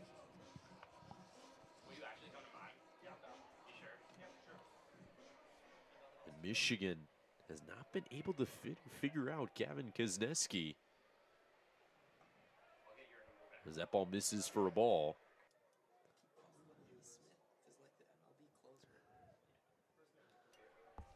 Kozneski only giving up 3 hits, 2 earned, 1 walk, 3 strikeouts this afternoon.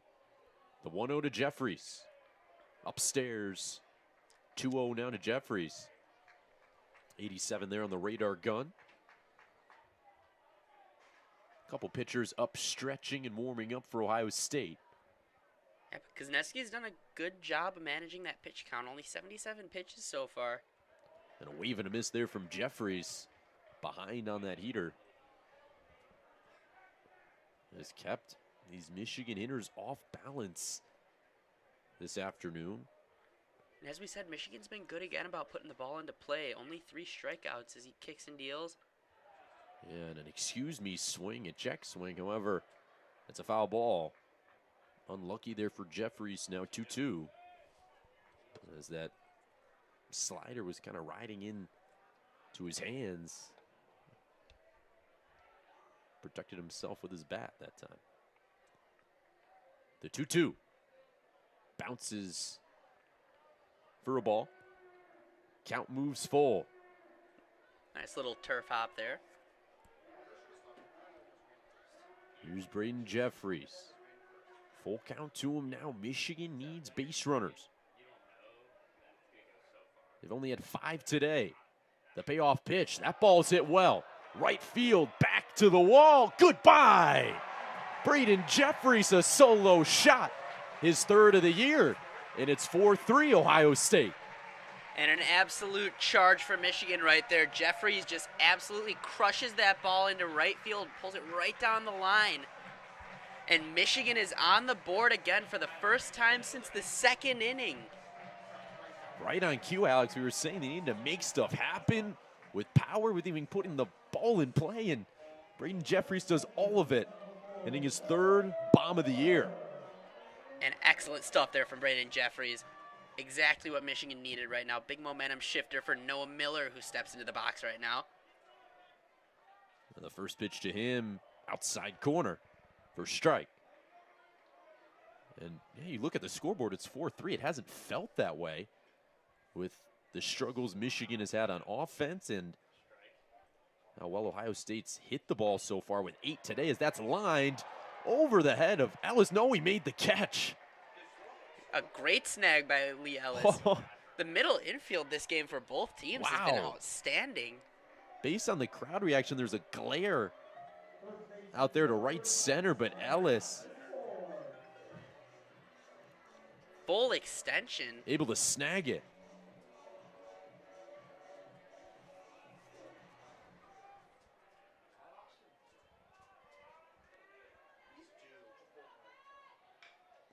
And that ball is chopped foul. It's Matthew Ossenfort.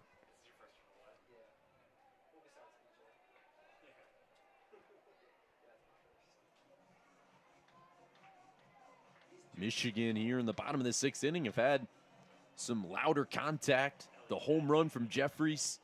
The line out there from Noah Miller. Both teams flashing some leather as Ossenfort takes that ball high.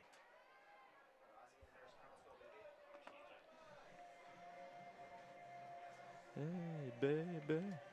Some good ox. Absolutely.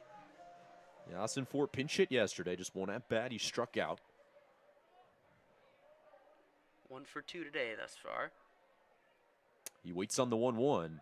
Lays off that curveball that catches the middle of the zone. Down 1-2. Yeah, I think he's going to be angry he didn't bite at that one. Yeah. Hung that just in the zone for him. 73-mile-per-hour meatball there. Yeah, multiple Ohio State arms warming up in the pen. This could be Kuzneski's last inning as Ossenfort doesn't chase the off speed away. 2-2 to him.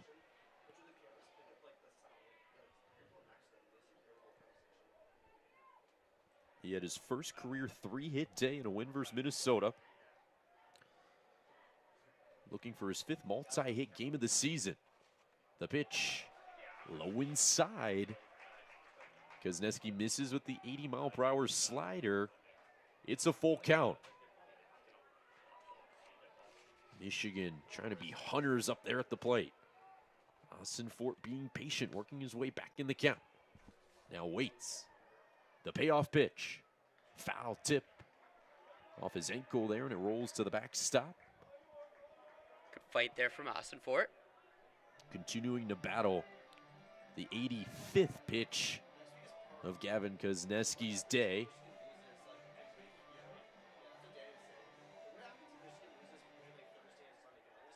As Ossenfort back in the box. Closed stance, a slight bat wiggle. As Kuzneski calls time, he can't hear his pitch comm. And Justin Hare walks out to the mound to make sure it's working properly. Good catch there, Josh. I thought he was pointing to his eyes. I couldn't tell. He's got some Jeopardy music going. A little trolling from the Michigan side.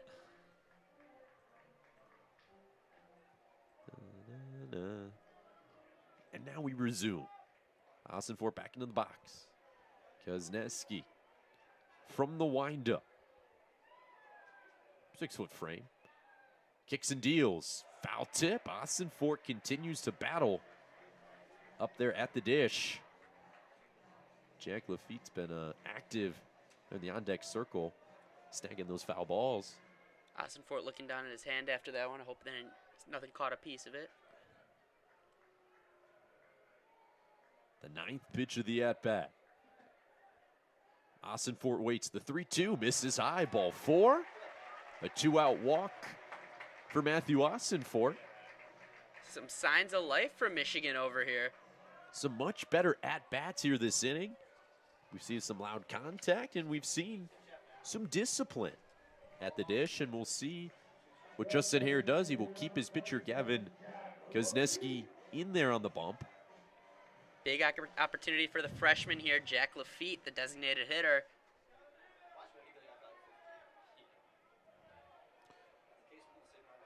Jack Lafitte 0 for 1 today. The first pitch to him misses high. He had a fielder's choice, as well as a strikeout, but he reached safely.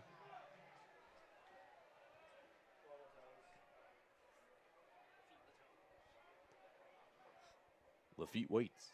The 1-0. In there for a strike at the bottom of the zone. His home plate umpire, Pete Peterson. crowd not too pleased with that one. Didn't enjoy it. Must have been the very low corner of the zone. Yeah. No ABS in college baseball as that ball slapped foul near the Wolverine bullpen there from Lafitte. Ran that one a little too quickly, but did crush it. Yeah, was ahead of that 73-mile-per-hour curveball out in front. And now Kozneski 1 pitch away. Here in the bottom of the 6th inning, it's 4-3 Ohio State.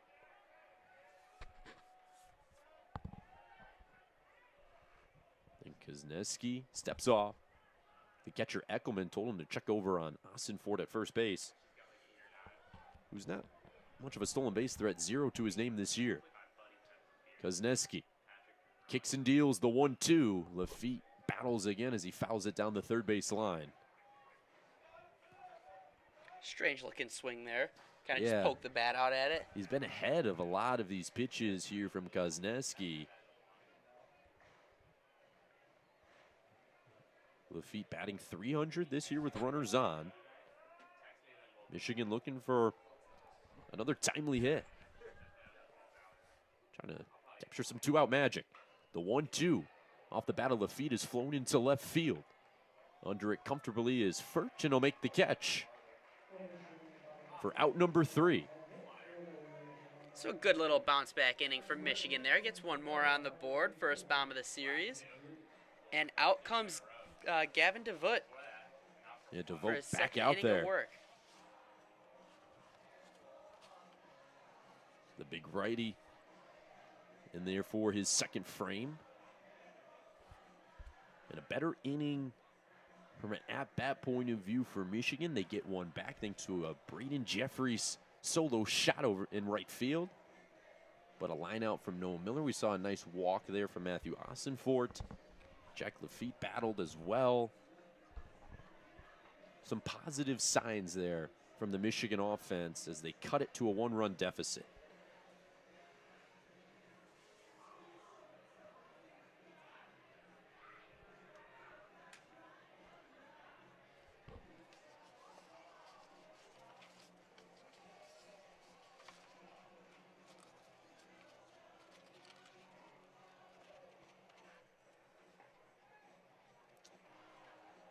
Top of the 7th we go. 4-3 Michigan. We're going to take a look at the out-of-town scoreboard in the Big Ten. As we know, yesterday, Purdue did fall to Iowa, which is big for Michigan as they are 1 game back of them for 5th place. Oregon lost to USC, so they also fell to 18-10 in Big Ten Conference play. Michigan 1 game back of both of those teams. And if Michigan can win these last 2 games and jump them, they'll get a double bye in the Big Ten tournament next weekend in Omaha. Every win matters right now. And next week could be opportunities for Quadrant 1 wins. Michigan has 4 of them this year. Looking to boost that RPI. So an opportunity for Miles Vanden Heuvel for Ohio State as DeVoot drops a strike in on the first pitch of the inning. A nice pitch, 88 miles per hour there on the outside corner. Josh, this delivery, his arm almost starts outside of the batter. It's insane. Yeah, it would be very sidearmed. Even tougher as a right-handed hitter, excuse me. It's coming into his body.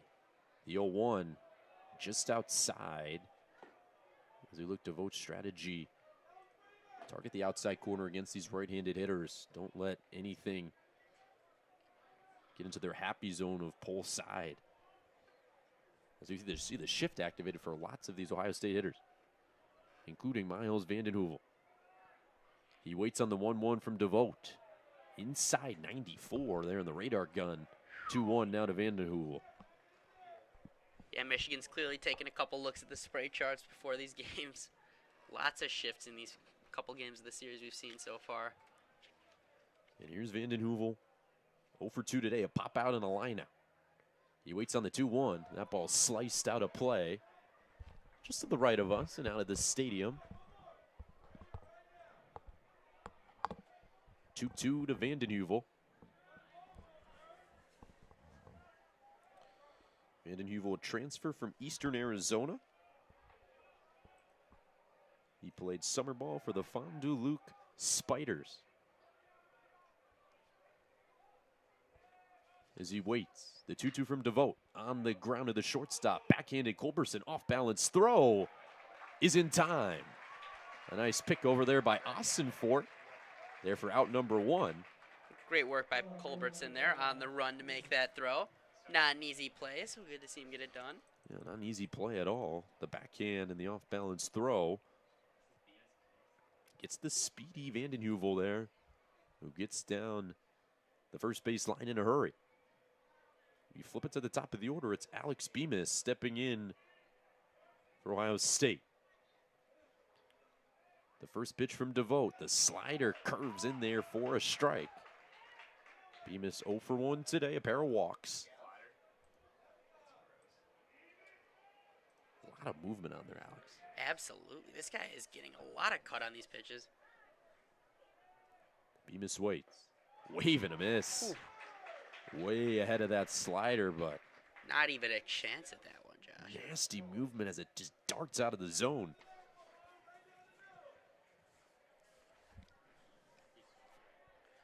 So 0-2 here from DeVote. Here to Bemis. And that hits him.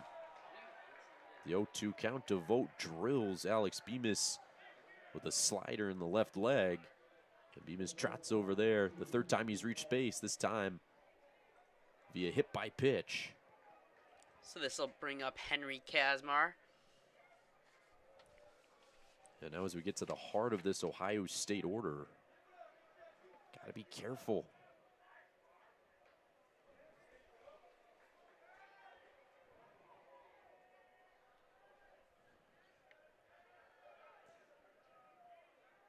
Little stretching and tossing in the Michigan pen. DeVote misses just outside, so it'll be 1-0 to Kazmar.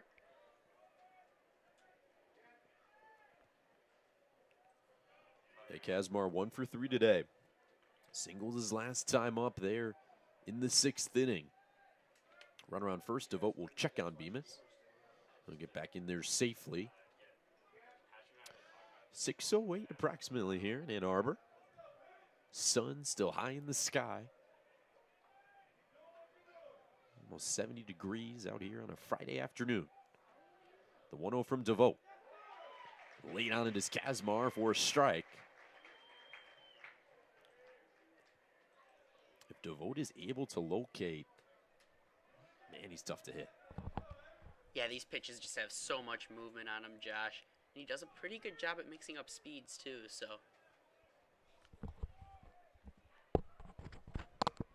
The 1-1 to Kazmar. That ball sliced to shallow left field. Coming on it is Mullins, and that ball will drop fair.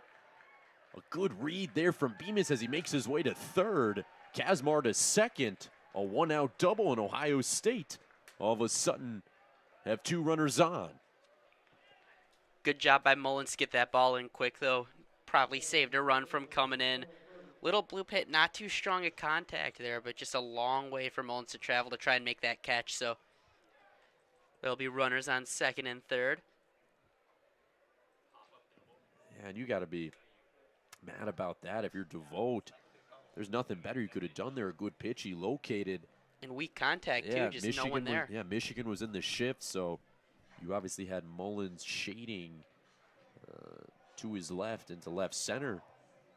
Not even close to that ball as Kazmar just drops it down the line. And here comes Tracy Smith. We might see a pitching change, or it might just be a conversation.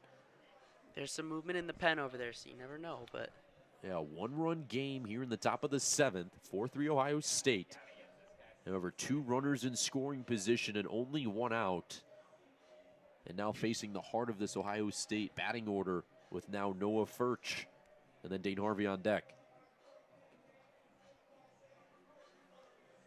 Yeah, and we know these two have done some damage to these Wolverines before, so this game they've been held in check a little bit more, at least from a power perspective. So we're hoping that that DeVoe can have a little bit of a different outcome here.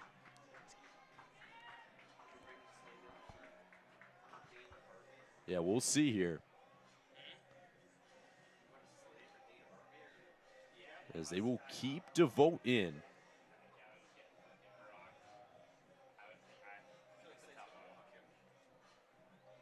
Like we said, 2 runners in scoring position. And Noah Furch, the right fielder, coming up to the dish. The infield is in for Michigan. Important runner there on third. The first pitch to Furch is low for a ball. Noah Furch 1 for 3 today. A single last time he was up. We know what he did yesterday, 2 home runs.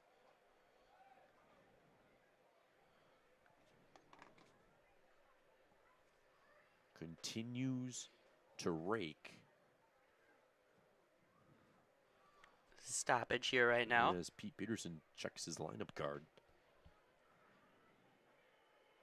Noah Furch, 14 for his last 30. With 7 extra base hits. It'll be a defensive replacement. Greg Pace Jr. will check into left field as Cooper Mullins comes to the bench. Gotta wonder if Mullins might have gotten a little shaken up there after that long run. And we'll see a defensive replacement out there. It's Greg Pace Jr.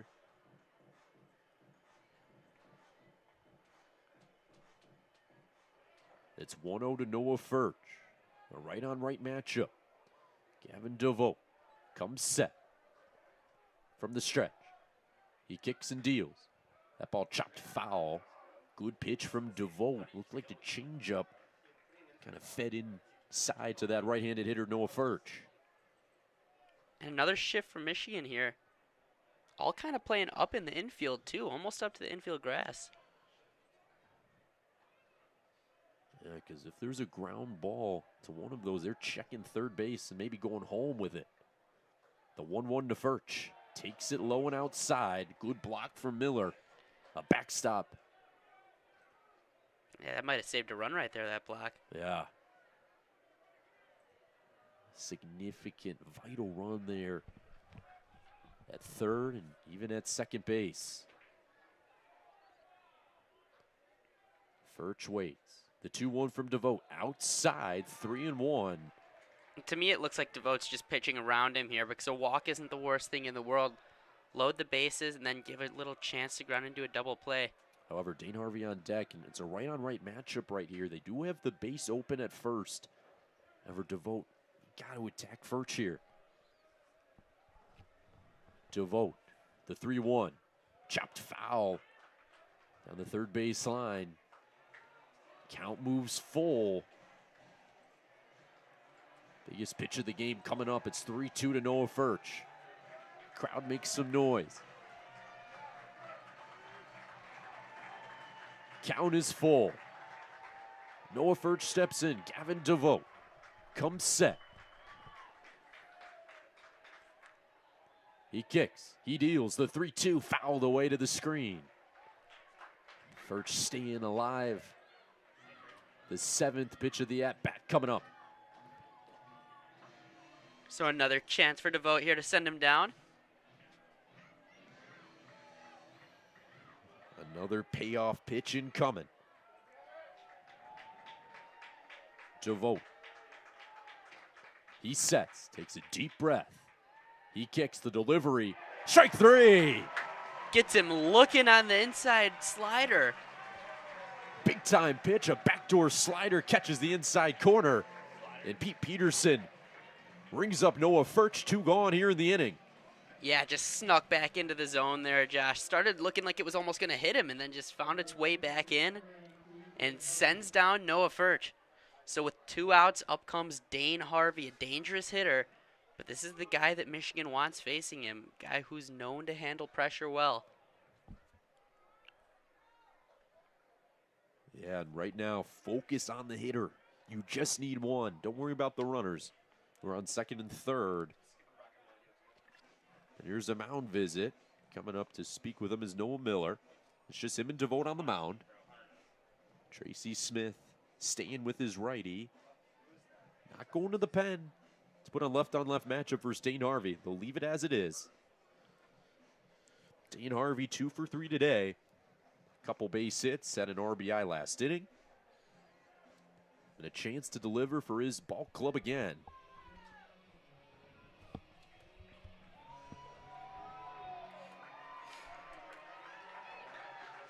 And they intentionally walk him. Smart decision.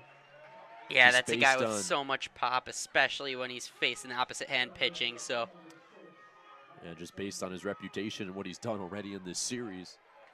That's his 7th time he's reached base here in 2 games, and that will bring up Maddox Simpson. Now bases juice, 2 outs. Top of the 7th inning. The right-on-right matchup. DeVote from the stretch. The first pitch is low for ball 1. Maddox Simpson hitting behind Harvey. Maybe feeling disrespected right now, knowing he's the easier matchup. maybe playing with a little chip on his shoulder right now. But DeVote kicks and deals. And it's lined out. And an excellent catch over in right field. And Woo! Michigan gets out of a jam there with a diving grab. Oh, flashing the leather from Dane Morrow.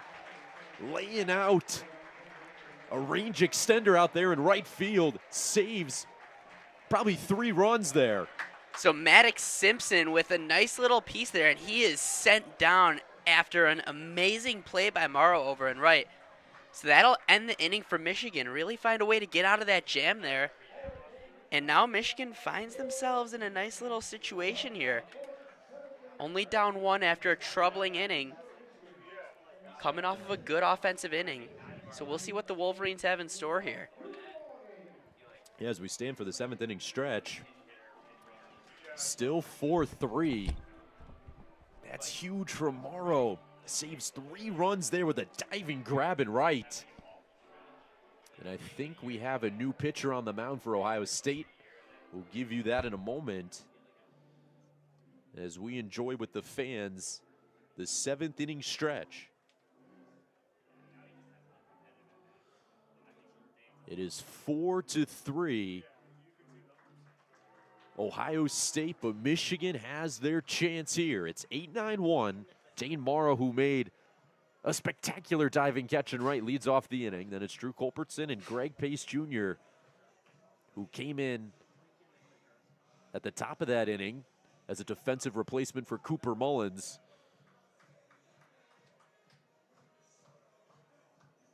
And the energy is back in the stadium as Michigan stays alive, as you like to say.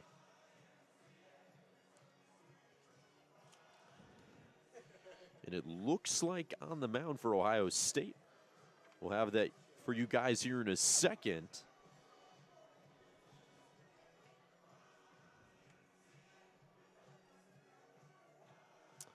Looks like it is the junior right-handed pitcher, Lincoln McVicker.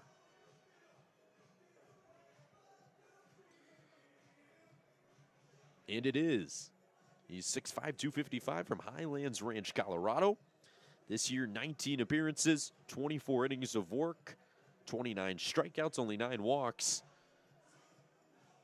And someone who's a reliable high leverage arm for Justin Hare and the Ohio State program. Leading off, Dane Morrow. Lincoln McVicker, 6'5", a big frame, some great velocity. That's why I see a lot of swing and miss from him. Another community college transfer from Centralia College, where he does hold the all-time strikeout record there. And Dane Morrow stepping into the dish. Waits on a first pitch. Checks his swing. Doesn't go. It's ball 1.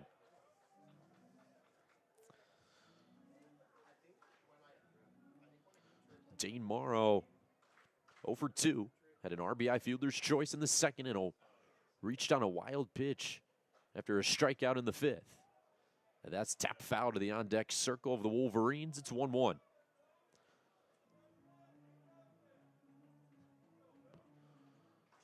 Dane Morrow takes his second, regrips his batting gloves as McVicker tries to hear the PitchCom sign. The noise picking up here at Ray Fisher Stadium. McVicker delivers the 1-1. Just outside. Morrow ahead 2-1. Morrow from Louisville, Kentucky, the redshirt freshman. 6 foot 186. Looking to pave his way at the end of the season for the Wolverines and hopefully next year as a full-time starter as he takes that inside. Up 3-1.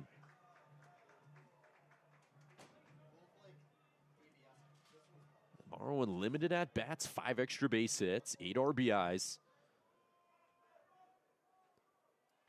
An opportunity to do some damage here, up 3-1 in the count. Leading off the bottom of the 7th inning. Vicker from the stretch. The pitch fouled back to the screen. Looks like he was ready from that heater. Just a tad under it there, Alex. Yeah, definitely just tipped it off. So full count here for Dane Morrow.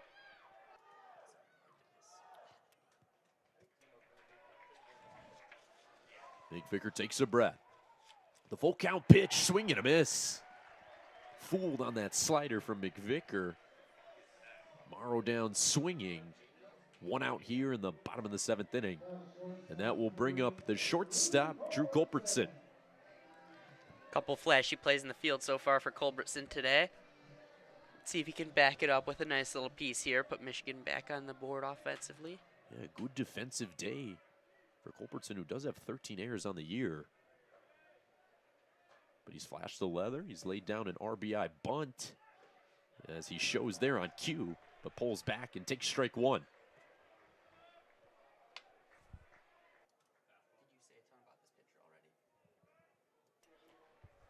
Culbertson did try to bunt as well as last time up, but bunted into a fielder's choice. Waits on the 0-1. Takes it inside. 93 from McVicker. Yeah, clearly they're confident in Culbertson's ability to lay it down.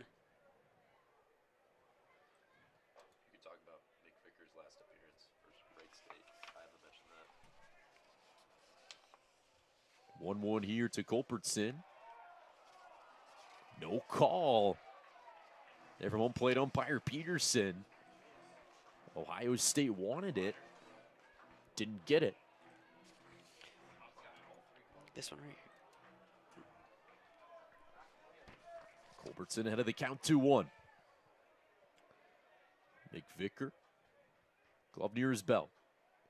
Delivers the pitch outside. Missed it with the 94-mile-per-hour heater. And Culbertson. McVicker on Sunday against MSU had 3 scoreless innings. And then an inning of work against Wright State. He had 2 strikeouts in that game.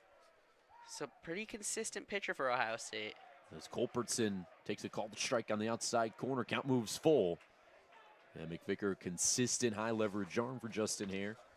Likes to use him a lot. You can see him in midweek play, in conference play, and he'll be used a lot as we head into the Big Ten tournament next weekend. Full count here to Culbertson. And that ball is hit well to right field. However, right to Noah Furch, who moves a couple steps to his left and secures the grab. 2 outs here in the bottom of the 7th inning. Culbertson hit it well. However, Ohio State has a guy there. So now a chance here for Evan Hager, center fielder. Excuse me, for Greg Pace. So, there'll be a pinch hitter.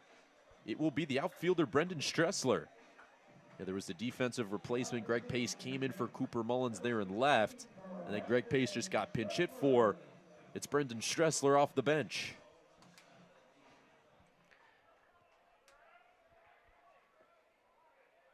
Stressler played last game as McVicker from the stretch, kick, steals.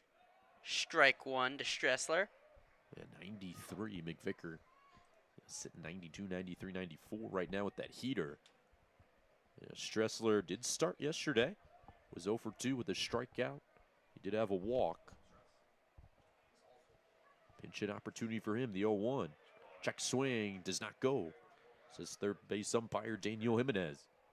Stressler is known to hit righties better than lefties, so it's probably part of what led to him getting the nod as the pinch hitter right here. Chokes up a little on his back, closed stance. Slight bend in the knees. The 1-1 is popped. And this will get out of the play. Foul. Off the roof. 1-2 now to Stressler. The transfer from St. Louis. Getting this pinch hit opportunity against the right-handed hitter. Or right-handed pitcher, excuse me. As the lefty. McVicker trying to go 1-2-3 here in the 7th. The 1-2 is flown out to left field. Alex Bemis ranges in. A few steps to his right, makes the grab, and he does. Lincoln McVicker goes 1-2-3 here in the 7th. We head to the 8th. It's 4-3 Ohio State here on WCBN Sports Radio. It's Josh Samuelsen and Alex Ponzio on the call. It looks like Gavin DeVoe is out there for his 3rd frame.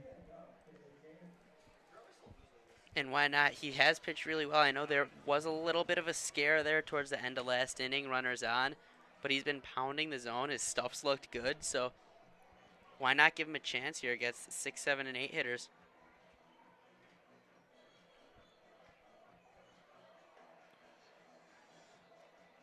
And tonight after the game, Michigan is giving the opportunity to all kids to run the bases.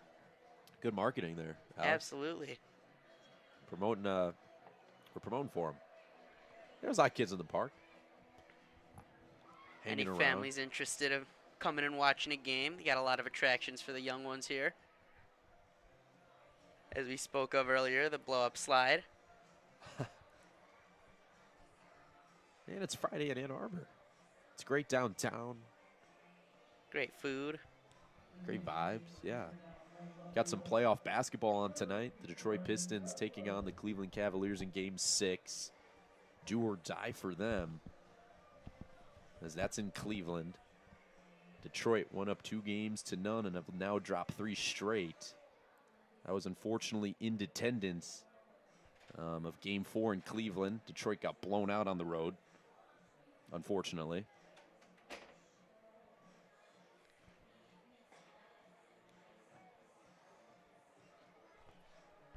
And one more game as well. It's Minnesota-San Antonio in Game 6 as well. San Antonio holds the lead in that series 3-2. Big story the other night in that tournament as Victor Wembanyama got ejected early and the Timberwolves were able to pull off the win in that game. Yeah. It's been an exciting series so far. So much sports going on. NBA playoffs, NHL, college baseball, college softball heating up. PGA Championship. Yeah. College softball NCAA tournament begun this weekend as we are back here at the top of the 8th inning. The first pitch from DeVoe to Eckelman is a swing and a miss for strike 1.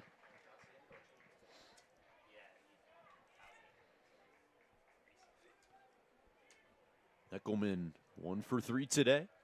Grounded into a double play, flew out, and also had a base knock the last time he was up. DeVoe, the 0-1 delivery, outside. 1-1 to him. Next inning, Michigan does have their heart of the order coming up, as Ohio State still clings to a 4-3 lead. Michigan looking to knot this series up at 1. DeVoe, a few breaths, a few seconds. The 1-1 on the ground, foul, first base side. DeVoe getting ahead of the hitters.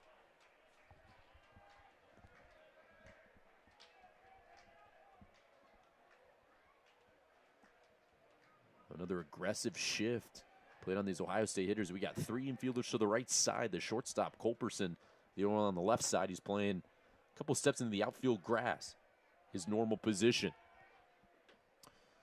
Eckelman waits. The 1-2. Oh, just outside. I don't know about that one, Alex. Yeah, that one looked, at least from up here, it looked like it was a lot closer, but does not get the call, so it'll be 2-2 to Eckelman. It does not get the call there.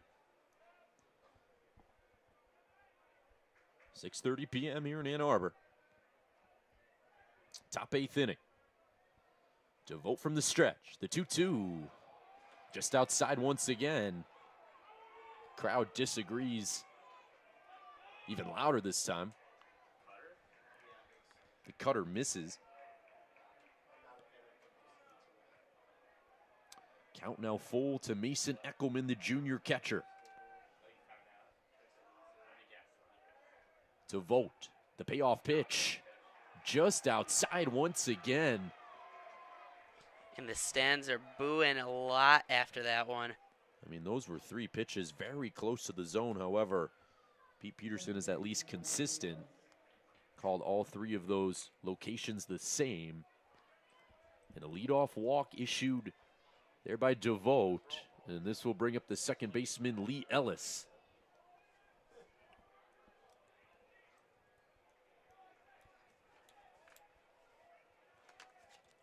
Lee Ellis 1 for 3 today on an RBI knock. That broke the seal at 0-0 in the second inning. First pitch to him, and he's nailed in the back of the leg.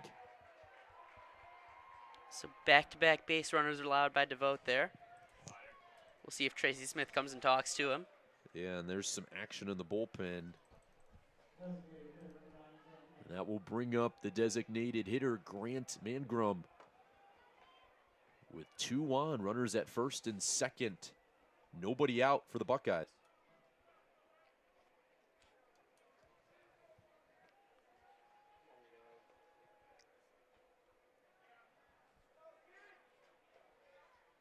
And we'll see if potentially a bunt's laid down. You see Matthew Ossenford at first base moving in. Almost at the pitcher's mound. Yeah, Lee Ellis at first. Ellis with the big lead, got to watch out. He's known for his speed. And Eckelman at second.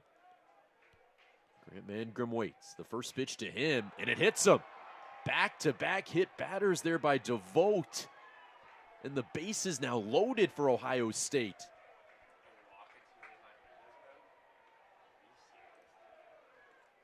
Unforced errors there from DeVote. A walk, a hit by pitch, and now another hit by pitch. And all of a sudden, the momentum has flipped to Ohio State's side.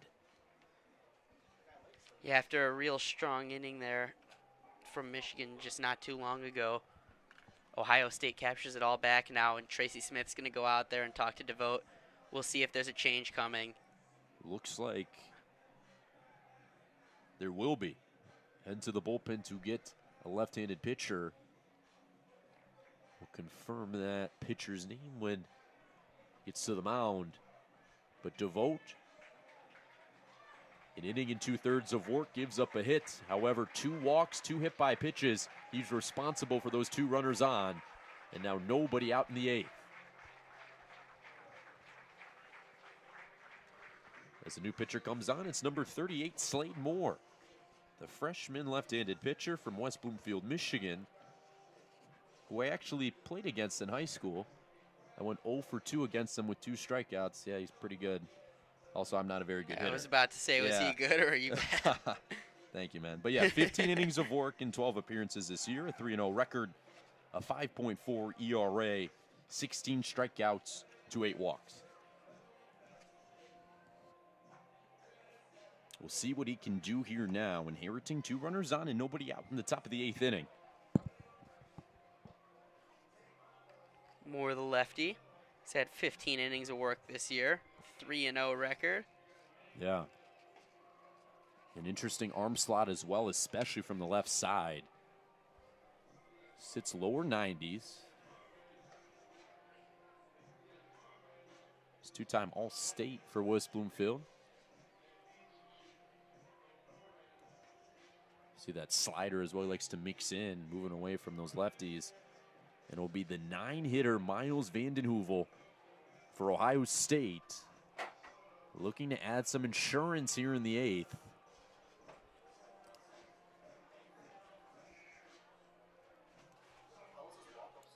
portion of this game unfolding now. It's felt like Michigan has been battling, scrapping their way to keep this game close, and they have, but Ohio State knocking on the door, trying to extend their lead. Yeah, and like you said, Josh, it's felt like Ohio State's had a good control of this game overall. It has. Over double the hits of Michigan, but Michigan's been able to hang around there. I think all it'll take is one big inning for Michigan to really get themselves back into it, but it starts first with holding Ohio State here. And this is not a favorable position for Slade Moore to come into. Bases loaded, no outs. Strikeout would go a long way here. It will. And the infield will be in for Michigan. The force out at home in play. Nobody out. Miles Vanden Heuvel for Slade Moore. First pitch, strike one. 92 there for Moore. Vanden Heuvel 0 for 3 today. Couple pop outs. The pitch to him, ripped foul on a line. Quickly 0-2. Advantage Moore. Got to take it one pitch at a time. Yeah, it's obviously a lot nicer working from ahead in the count, so. Slade Moore likes the windup here with the bases loaded. The 0-2 misses high. Looks like a cutter of some sorts, 85 miles per hour, misses up and out. Got Eckelman on third, Ellis on second, Mangrum on first. Vanden Heuvel, the center fielder, and the ninth hitter at the plate. The 1-2, ripped on a line down the left field line, and foul. Oh. Almost a great play by the Michigan bullpen there. Yeah. That ball was sinking fast, but slicing down that left field line. Michigan, a couple inches away from being down by 4. Over just a strike, and the count remains 1-2. They continue to leave the infield in. Vanden Heuvel waits on the 1-2. Ripped foul again down the left field line.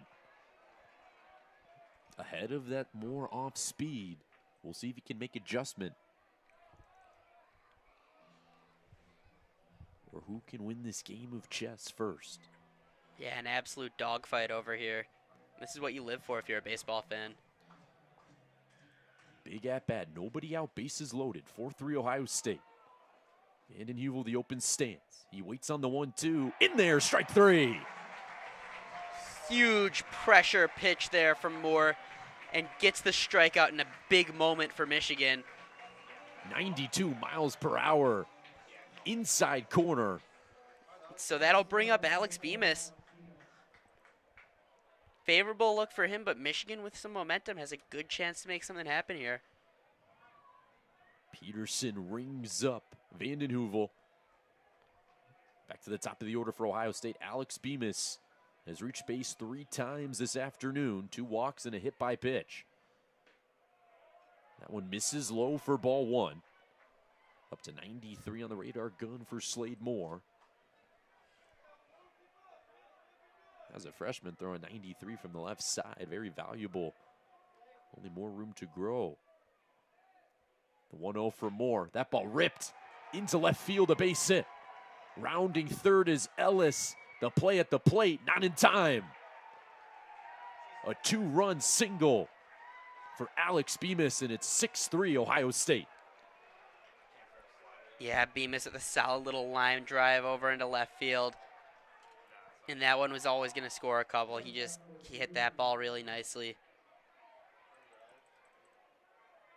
Yeah, Moore hung that slider, and Bemis made him pay. Hit it through the 5-6 hole into left field. And 2 huge insurance runs for Ohio State as they pad their lead and go up 6-3.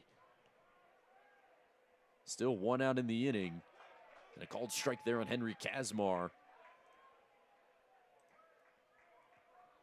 Runners on first and second for the Buckeyes. Left on left matchup, Kazmar versus Moore. Moore takes a look at second, delivers, misses outside with the slider.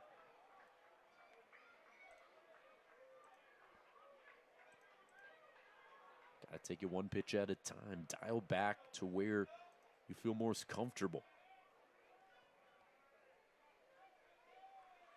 Kazmar in open stance. Slight bend in the knees. The 1-1 is down. 2-1 to Kazmar. Some more pitching, perhaps a little more cautiously here. Yeah, but now we face the heart of the Ohio State order. Kazmar 2 for 4 today. And that fastball yanked outside 3-1. Kazmar, a single and a double. Back-to-back hits the last time he's been up. He waits on a 3-1. Slider just inside. And the bases are once again juiced. So more trouble here for Michigan and Slade Moore as Noah Furch comes up to bat. And we know about his power, but we'll see what Slade Moore has cooked up for him here. And the last time Noah Furch was up, the bases were loaded as well. He struck out to devote. A similar gauntlet Moore's got to face now with Furch then Harvey. But he delivers a first pitch strike, 93 miles per hour. Mangrum on third, Bemis on second, Kazmar on first. Ohio State have put up 2 here in the 8th. They're up 6-3. The pitch outside, 1-1 here to Furch.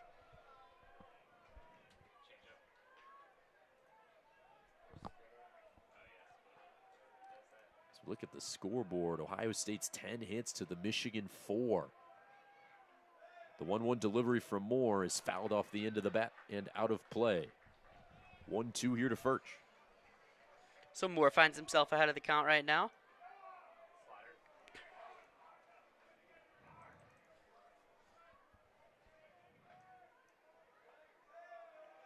Michigan defense plays straight up. They do have 3 infielders on the left. As Furch puts a charge into center field. Going back, Hager has room. Able to get in front of it. Tagging up from third and being able to score. The throw goes to third, safe. Is Alex Bemis as he tags up from second. Tagging up from third is scoring his Mangrum. And a sacrifice fly there from Noah Furch. It's 7-3 Ohio State. Yeah, Furch put a little charge into that one. Into deep center field. Good job by Hager to make the play, and he almost did throw him out at third base. He narrowly beats the throw, but good showcase of the arm strength from Hager. Now up to bat is Dane Harvey. We know how dangerous of a hitter he is. We'll see if Slade Moore can do something about it. Called strike 1 to Harvey. Catches the outside corner there. Good little bit of bite on that pitch. Yeah, nice slider there. Catches the edge. Sliding away from the lefty Harvey. So Moore stares him down from the stretch now. Harvey steps into the box.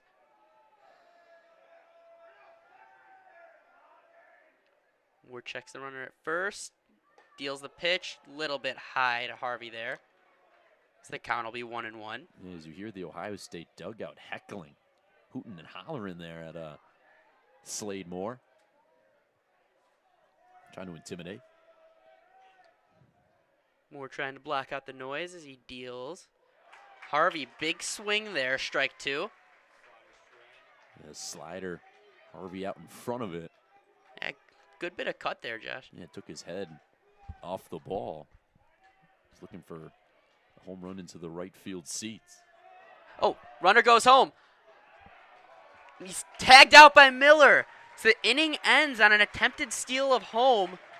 Michigan gets out of a little bit of a jam there. They do let up 3 runs. But on a curious decision on the base paths, yeah. Michigan does get out of that inning. Yeah, that caught me off guard a little bit. Alex Bemis just takes off out of nowhere from third, tries to catch Slade Moore sleeping. But Moore ready, delivers it to Miller at home, who tags out Bemis, attempting to steal home. I mean, sometimes you got to try it, especially with a lefty on the mound whose back is facing to third base. And Bemis thought he got a good read. However, he was completely wrong on that decision. Absolutely. That ball got there probably a second before he even got home. Not a prayer of getting in there. And Lincoln McVicker will check back in. He'll stay on the mound for the Buckeyes as they continue to grapple on to a 7-3 lead. Not gonna lie, I had no idea that I'm like, oh, what the hell, he's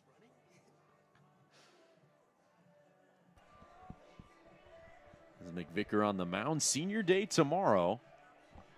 And I know Alex has a senior day as well back in Chicago. Yep, my younger brother, Luca, he has his senior day for Fenwick High School baseball. Future Wolverine as well, coming here next year. Wow, we got a Fenwick shout out here in the broadcast. Oh, yeah, it's 2 days in a row now. #1 high school in the Chicagoland area, if you didn't know. Oh, wow. What, near Glenview? How many minutes out of Chicago? Update the people. About 15-ish, 20 minutes. The Fenwick Friars.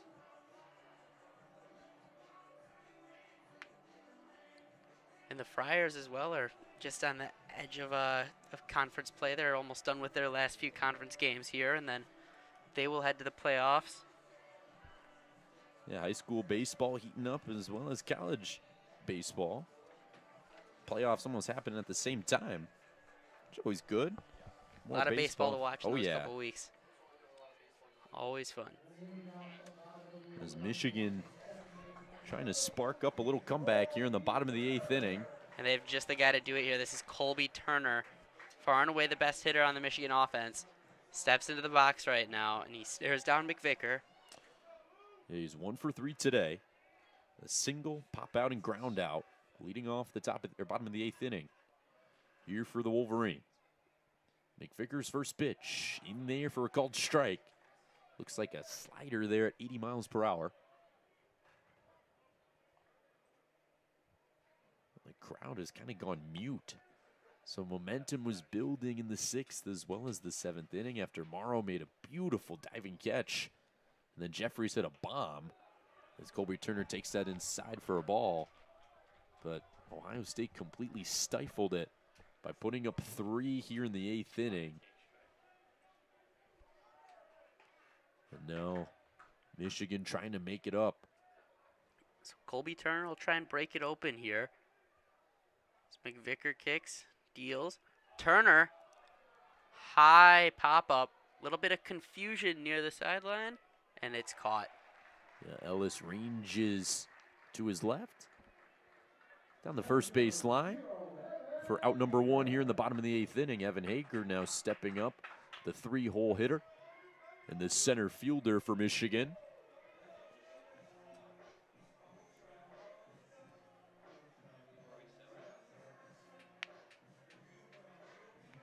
Michigan only 4 hits here this afternoon. Only 2 walks. They've only had 3 opportunities with runners in scoring position. And the team's been really streaky today, Josh. I've seen that. They'll go on long runs where nothing happens, and then they'll have 1 inning. They make a little bit of noise, and then back to the same. They got to string it together as Hager takes a fastball inside for ball 1. He waits here on a 1-0 McVicker from the stretch. The high leg kick in there, framed nicely by Eckelman. Count moves 1-1.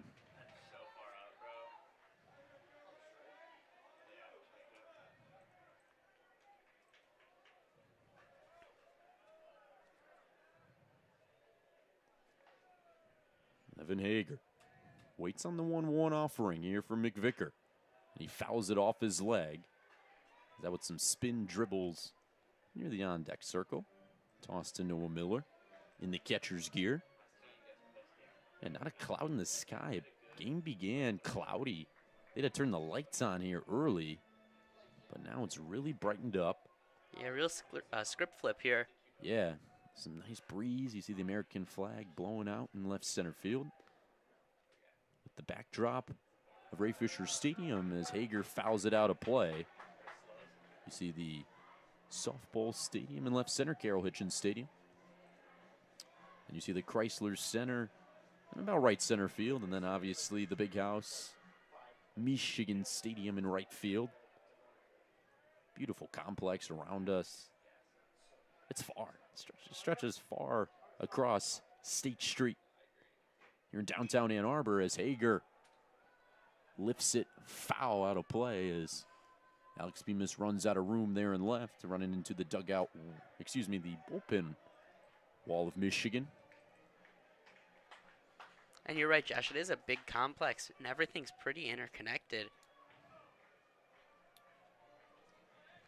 You got the IM building, but construction always nerfs that, I feel. Absolutely. Coming into the stadium. Here's the 1-2.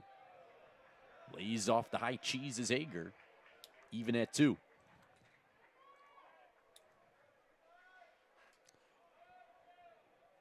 McVicker sitting low 90s. His 20th appearance for Ohio State this year. The 2-2 delivery. He's chopped foul down the first base line. So Hager fights. I'd imagine he sees another off-speed pitch here. Yeah. There's movement in Michigan's bullpen. Another lefty warming up. But they got to worry about their offense right now. It's 7-3 Ohio State, bottom of the 8th inning. McVicker from the stretch, the 2-2 delivery, nails Hager in the head. It's got to hurt. But a one-out base runner.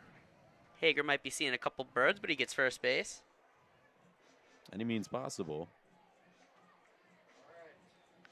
So that'll bring up Braden Jeffries. Big home run earlier, first of Michigan for the series. Yeah, he went yard his third of the year. Now runner on base, 1 out. That's what Michigan has to do. Continue to chip away, get runners on any way possible. And crazier things have happened. Only down by 4. Runner on first, 1 out. That runner is Evan Hager. Up in the left-handed batter's box is Braden Jeffries. He waits on the first pitch. In there for a called strike. Looked like a cutter there, 85 miles per hour from McVicker, who's only the second pitcher used today for Ohio State. Gavin Kozneski went 6 innings. And now McVicker has taken over the last 2. As that slider misses, it's 1-1 to Braden Jeffries.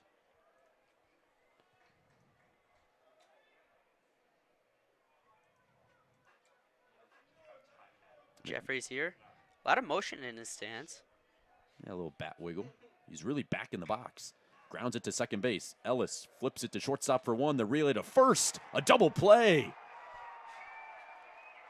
Narrowly made that play. That was a bang one. I thought he might have had that, Josh. Yeah, that was still close. Standing out there thinking about it. Yeah, it looked like he got Braden Jeffries by half a step. And Ohio State hasn't lost a step this ball game after winning game 1 13-2. They've come in here in game 2 and absolutely dominated Michigan throughout this game as we head to the 9th inning. I mean, Michigan only 4 hits this entire ball game. Ohio State with 10. They've had much better at bats, and their pitching staff has been the key this afternoon. Yeah, definitely. Really done a good job of limiting this Michigan offense. And it looks like it'll be Keegan O'Hearn in once again for Michigan. He came in yesterday for the Wolverines, but he really struggled with control. Only went a 3rd inning, gave up 2 earned runs and hit 2 batters. Has great velocity, but struggles to control it.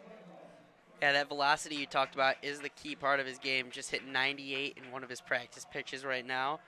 6'5" redshirt sophomore. Yeah, and, you know, not many appearances. This will be his 11th of the season. So not the biggest sample size to make an accurate conclusion on how he's been this year. 6 1/3 innings of work, and ERA a hair above 7. 5 strikeouts to 8 walks. So control issues still remain a problem, and we saw that on display yesterday when he came in and hit 2 batters in a row. But the physicals are absolutely there. Imposing size, high velocity, a lot of cut on his off-speed stuff. He's really got a lot of potential, and he's a guy that could come in here and embarrass a couple Ohio State hitters, give Michigan a chance in the bottom of the 9th to make a charge and put this game back within reach. As he's done with his practice, one more pitch coming, and he will face 4, 5, and 6. For Ohio State, it's Dane Harvey, Maddox Simpson, and Mason Eckelman due up. Dane Harvey, 2 for 3 today. A pair of singles. He does have an RBI and was intentionally walked the last time up. Ohio State trying to continue momentum here into the 9th inning as they move to an extreme shift. 3 infielders to the right side. It's Austin Fort, Turner, Jeffries, and then Culbertson, the lone defender at short, shaded up the middle. Left on left matchup. O'Hearn hit Harvey in their matchup yesterday, but he pounds a fastball 98 on the outside corner. Yeah, that ball was screaming from the Canadian.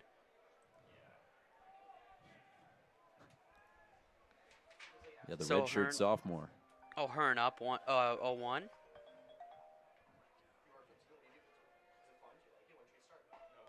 Strike 2 to Harvey.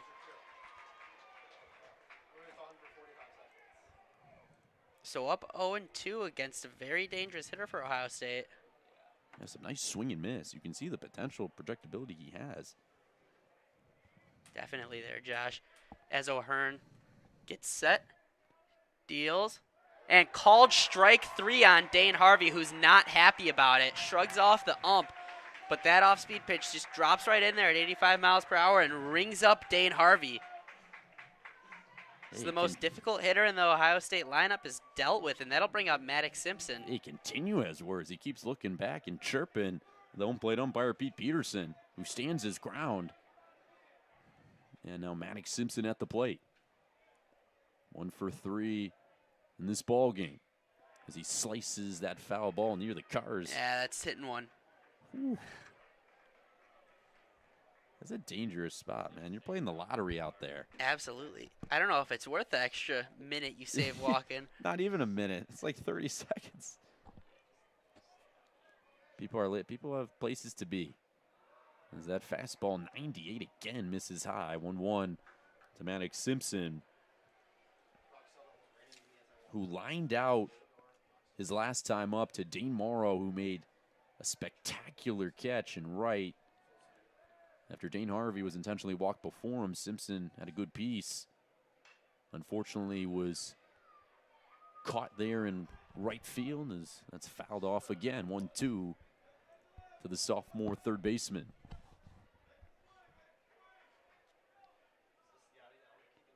Simpson's become a more consistent starter here his sophomore year.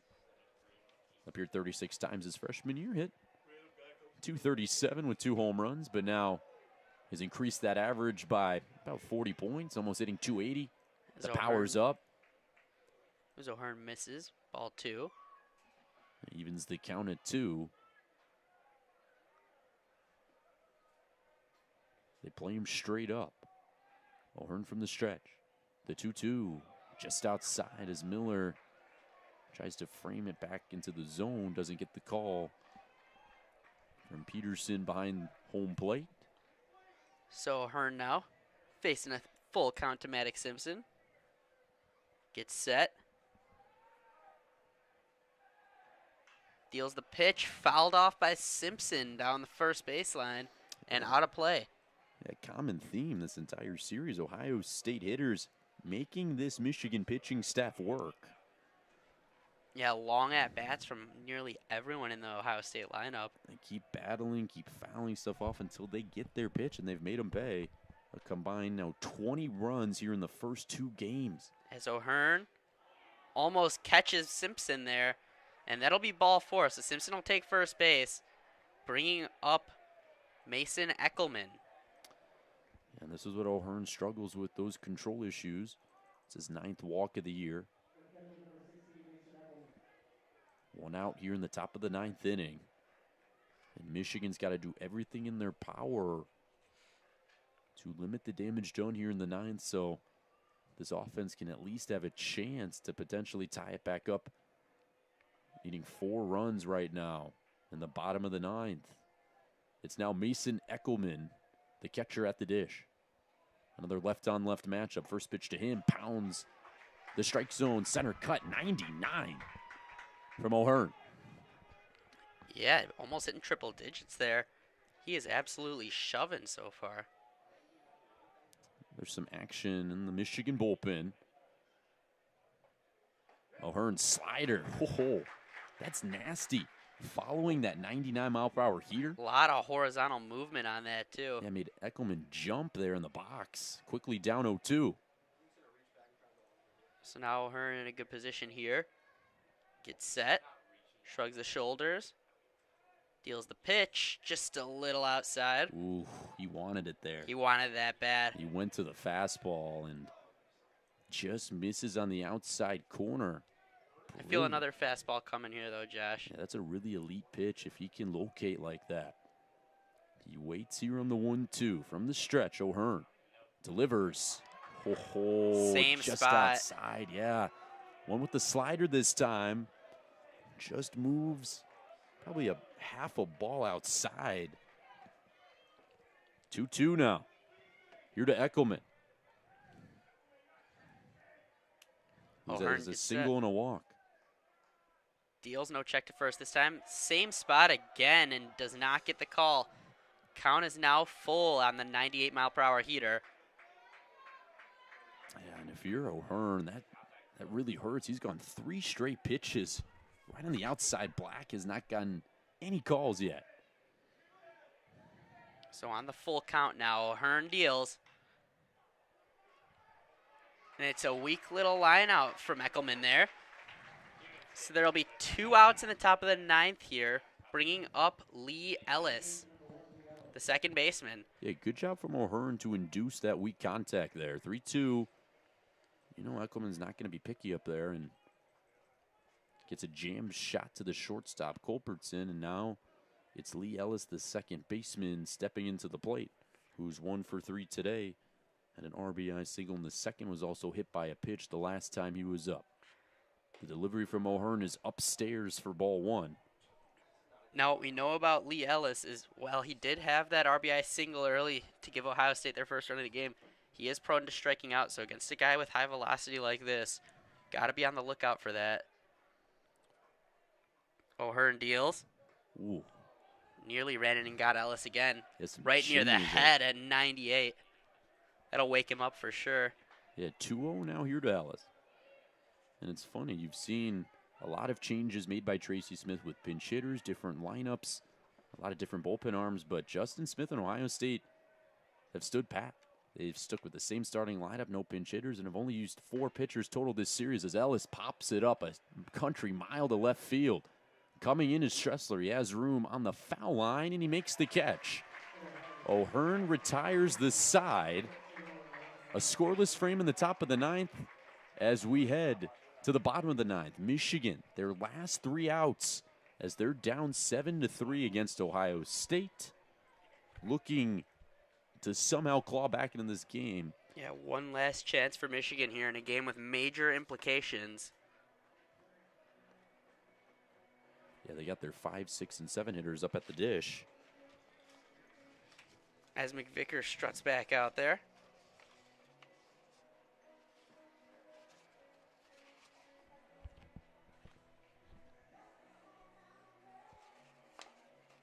Fun fact about McVicker, he transferred from Centralia College where he holds their all-time strikeout record.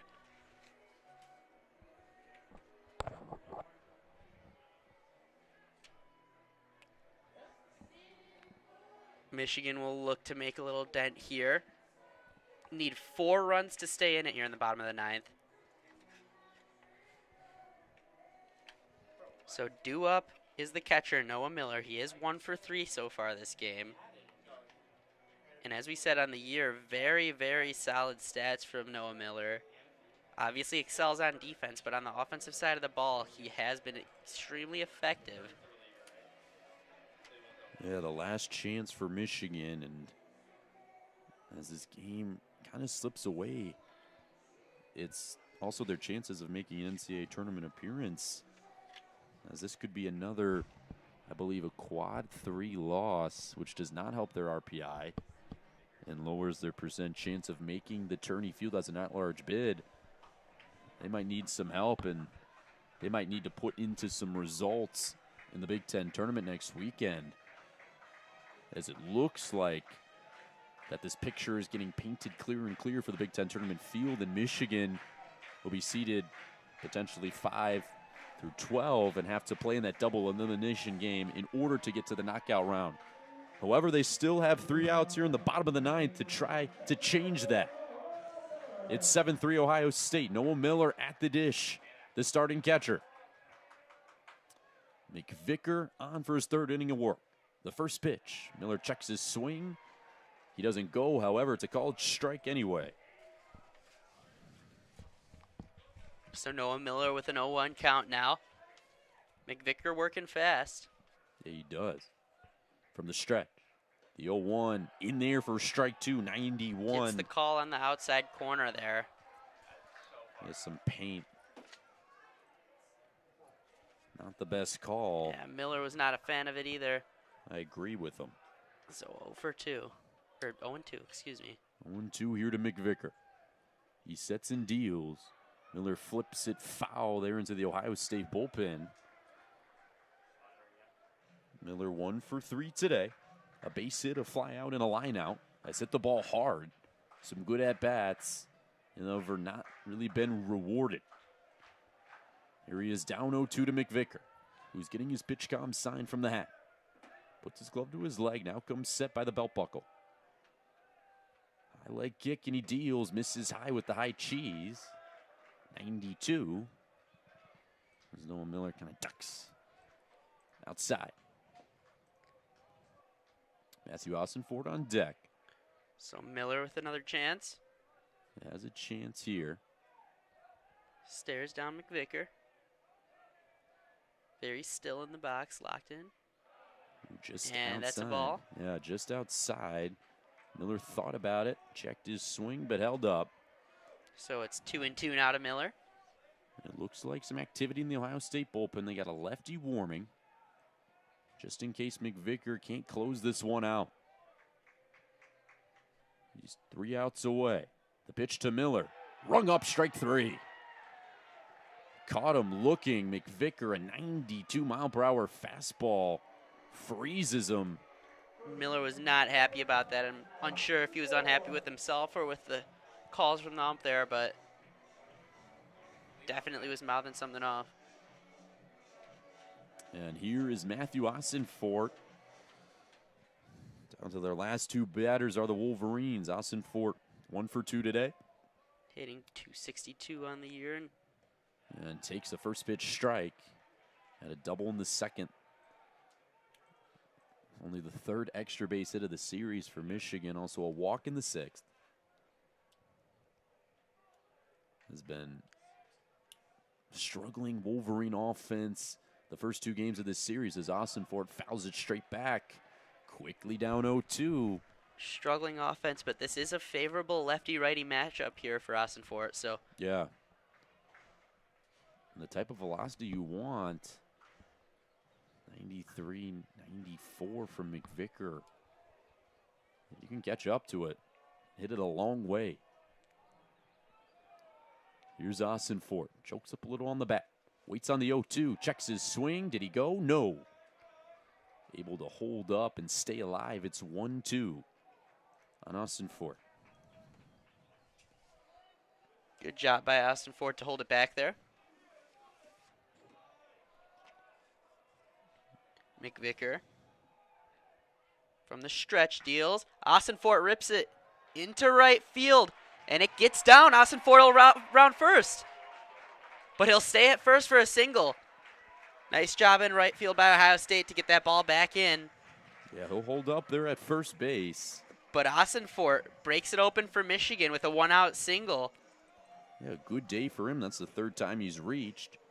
So now a chance here for Jack Lafitte. Yeah, now it's the 7th hitter. Or no, we're going to get a pinch hitter. So this will be Ellie Kligman, honored before this game, as he will be missing senior night tomorrow, the graduate student catcher from Las Vegas, Nevada.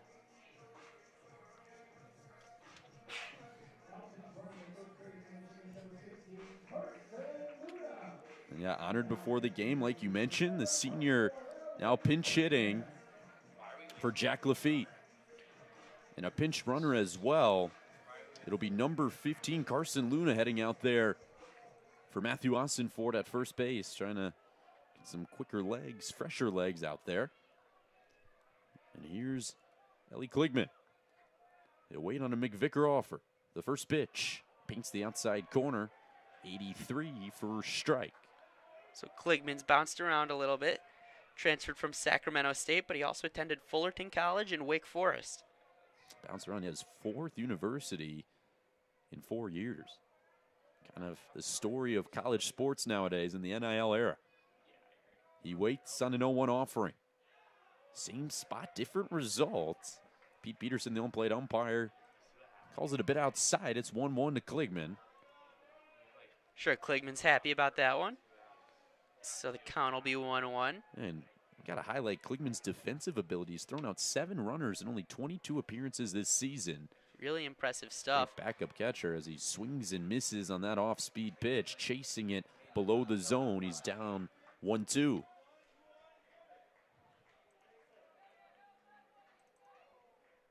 As he retightens those batting gloves. Where's that arm sleeve? On the right arm. The lefty chokes up on the bat, down 1-2. McVicker from the stretch. He deals. In there, strike 3. I don't know about that, Josh. That seemed more outside than the ball he got earlier. Yeah, Peterson has been pretty inconsistent this afternoon. Especially on that outside corner. Yeah, calling that outside edge kind of every other way. Yeah. You think it's going as a ball, it's called a strike. He's been So it'll be Dane Morrow. Obsolete today. And Dane Morrow, the last chance for Michigan.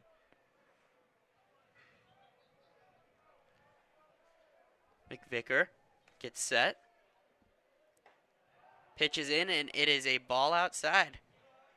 Pretty similar spot to that final pitch to Kligman there.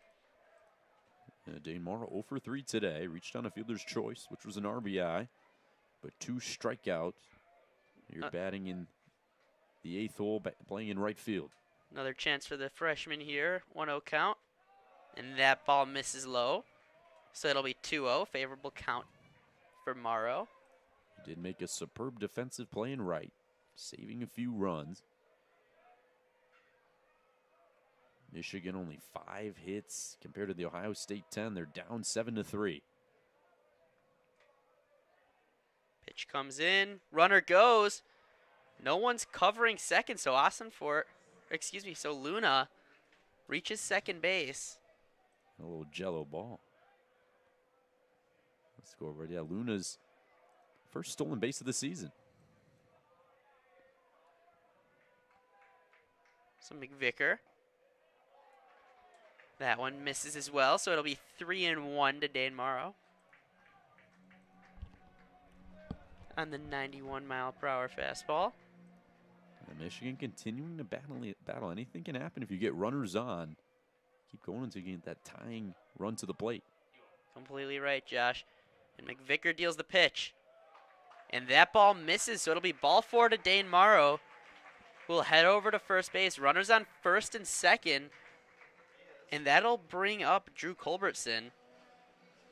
Yeah, we'll see what the shortstop does. He's laid down 2 bunts today. A sacrifice bunt for an RBI. Bunted into a fielder's choice. And he lined out his last time up. So, with the amount of pinch hitters we've seen from Michigan so far, I was expecting we might see one here. But they elect to leave Culbertson out for the righty-righty matchup. I agree. I thought we maybe see a lefty. As Culbertson takes that outside for ball 1. A lot of movement on that slider there. Good job by him to lay off. Yeah, Culbertson with some better at-bats today. Team-oriented ones with the bunts. Hit the ball off the screws last at-bat, but lined out to the right fielder. He waits on the 1-0 offering. Inside corner called strike. And an inconsistent zone, Alex. From my point of view. Game from Peterson. Yeah. That did look pretty inside. Looked like Culbertson almost had to get out of the way of that one a little bit, but yeah. McVicker does get the call, so 1-1 as McVicker deals. Culbertson tries to lay down another mud, pulls it back. Yeah, so it'll be 2-1. His 4th straight at bat of showing bunt. I mean, something he loves to do in the 9-hole. And something he blatantly has to do, batting below 200. And his OPS below 600. He's really struggled this entire year, but still slot starts at shortstop. So pitch is in. Foul ball from Culbertson. So now it'll be a 2-2 count. 2-2, 2 outs in the bottom of the 9th inning here with runners on first and second. Culbertson here with an opportunity as he steps back into the plate. He gets ready. McVicker gets set. McVicker leg kick throws. High and outside. Ball 3. So it'll be a full count with 2 strikes. Runners are obviously going to be in motion here. Real chance here for Culbertson.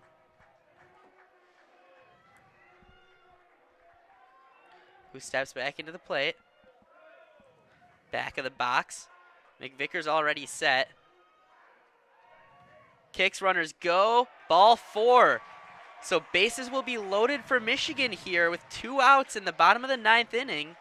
Yeah, we'll see what Justin Hare does. He will stay put in his dugout. But a mound visit from mound the catcher. Visit here from Eckelman. And now the tying run comes to the plate. 7-3 Ohio State. But here comes Brendan Stressler. One swing away potentially of tying this ball game. That's right, Josh. And on the season, he has 2 home runs, so it's not out of the realm of possibility he could put one out here. Yeah, and here comes Justin Hare, a pitching change on the way, and he definitely wants a lefty. He'll go to the pen now to face Brendan Stressler, who pinch hit for Greg Pace Jr. in the 7th inning. He flew out. Well, now with the pitching change coming in, you have to wonder if they're going to pinch hit for Stressler here. Yeah, we'll see who Smith has left on the bench, but Stressler has been a starter for most of the year for the Wolverines.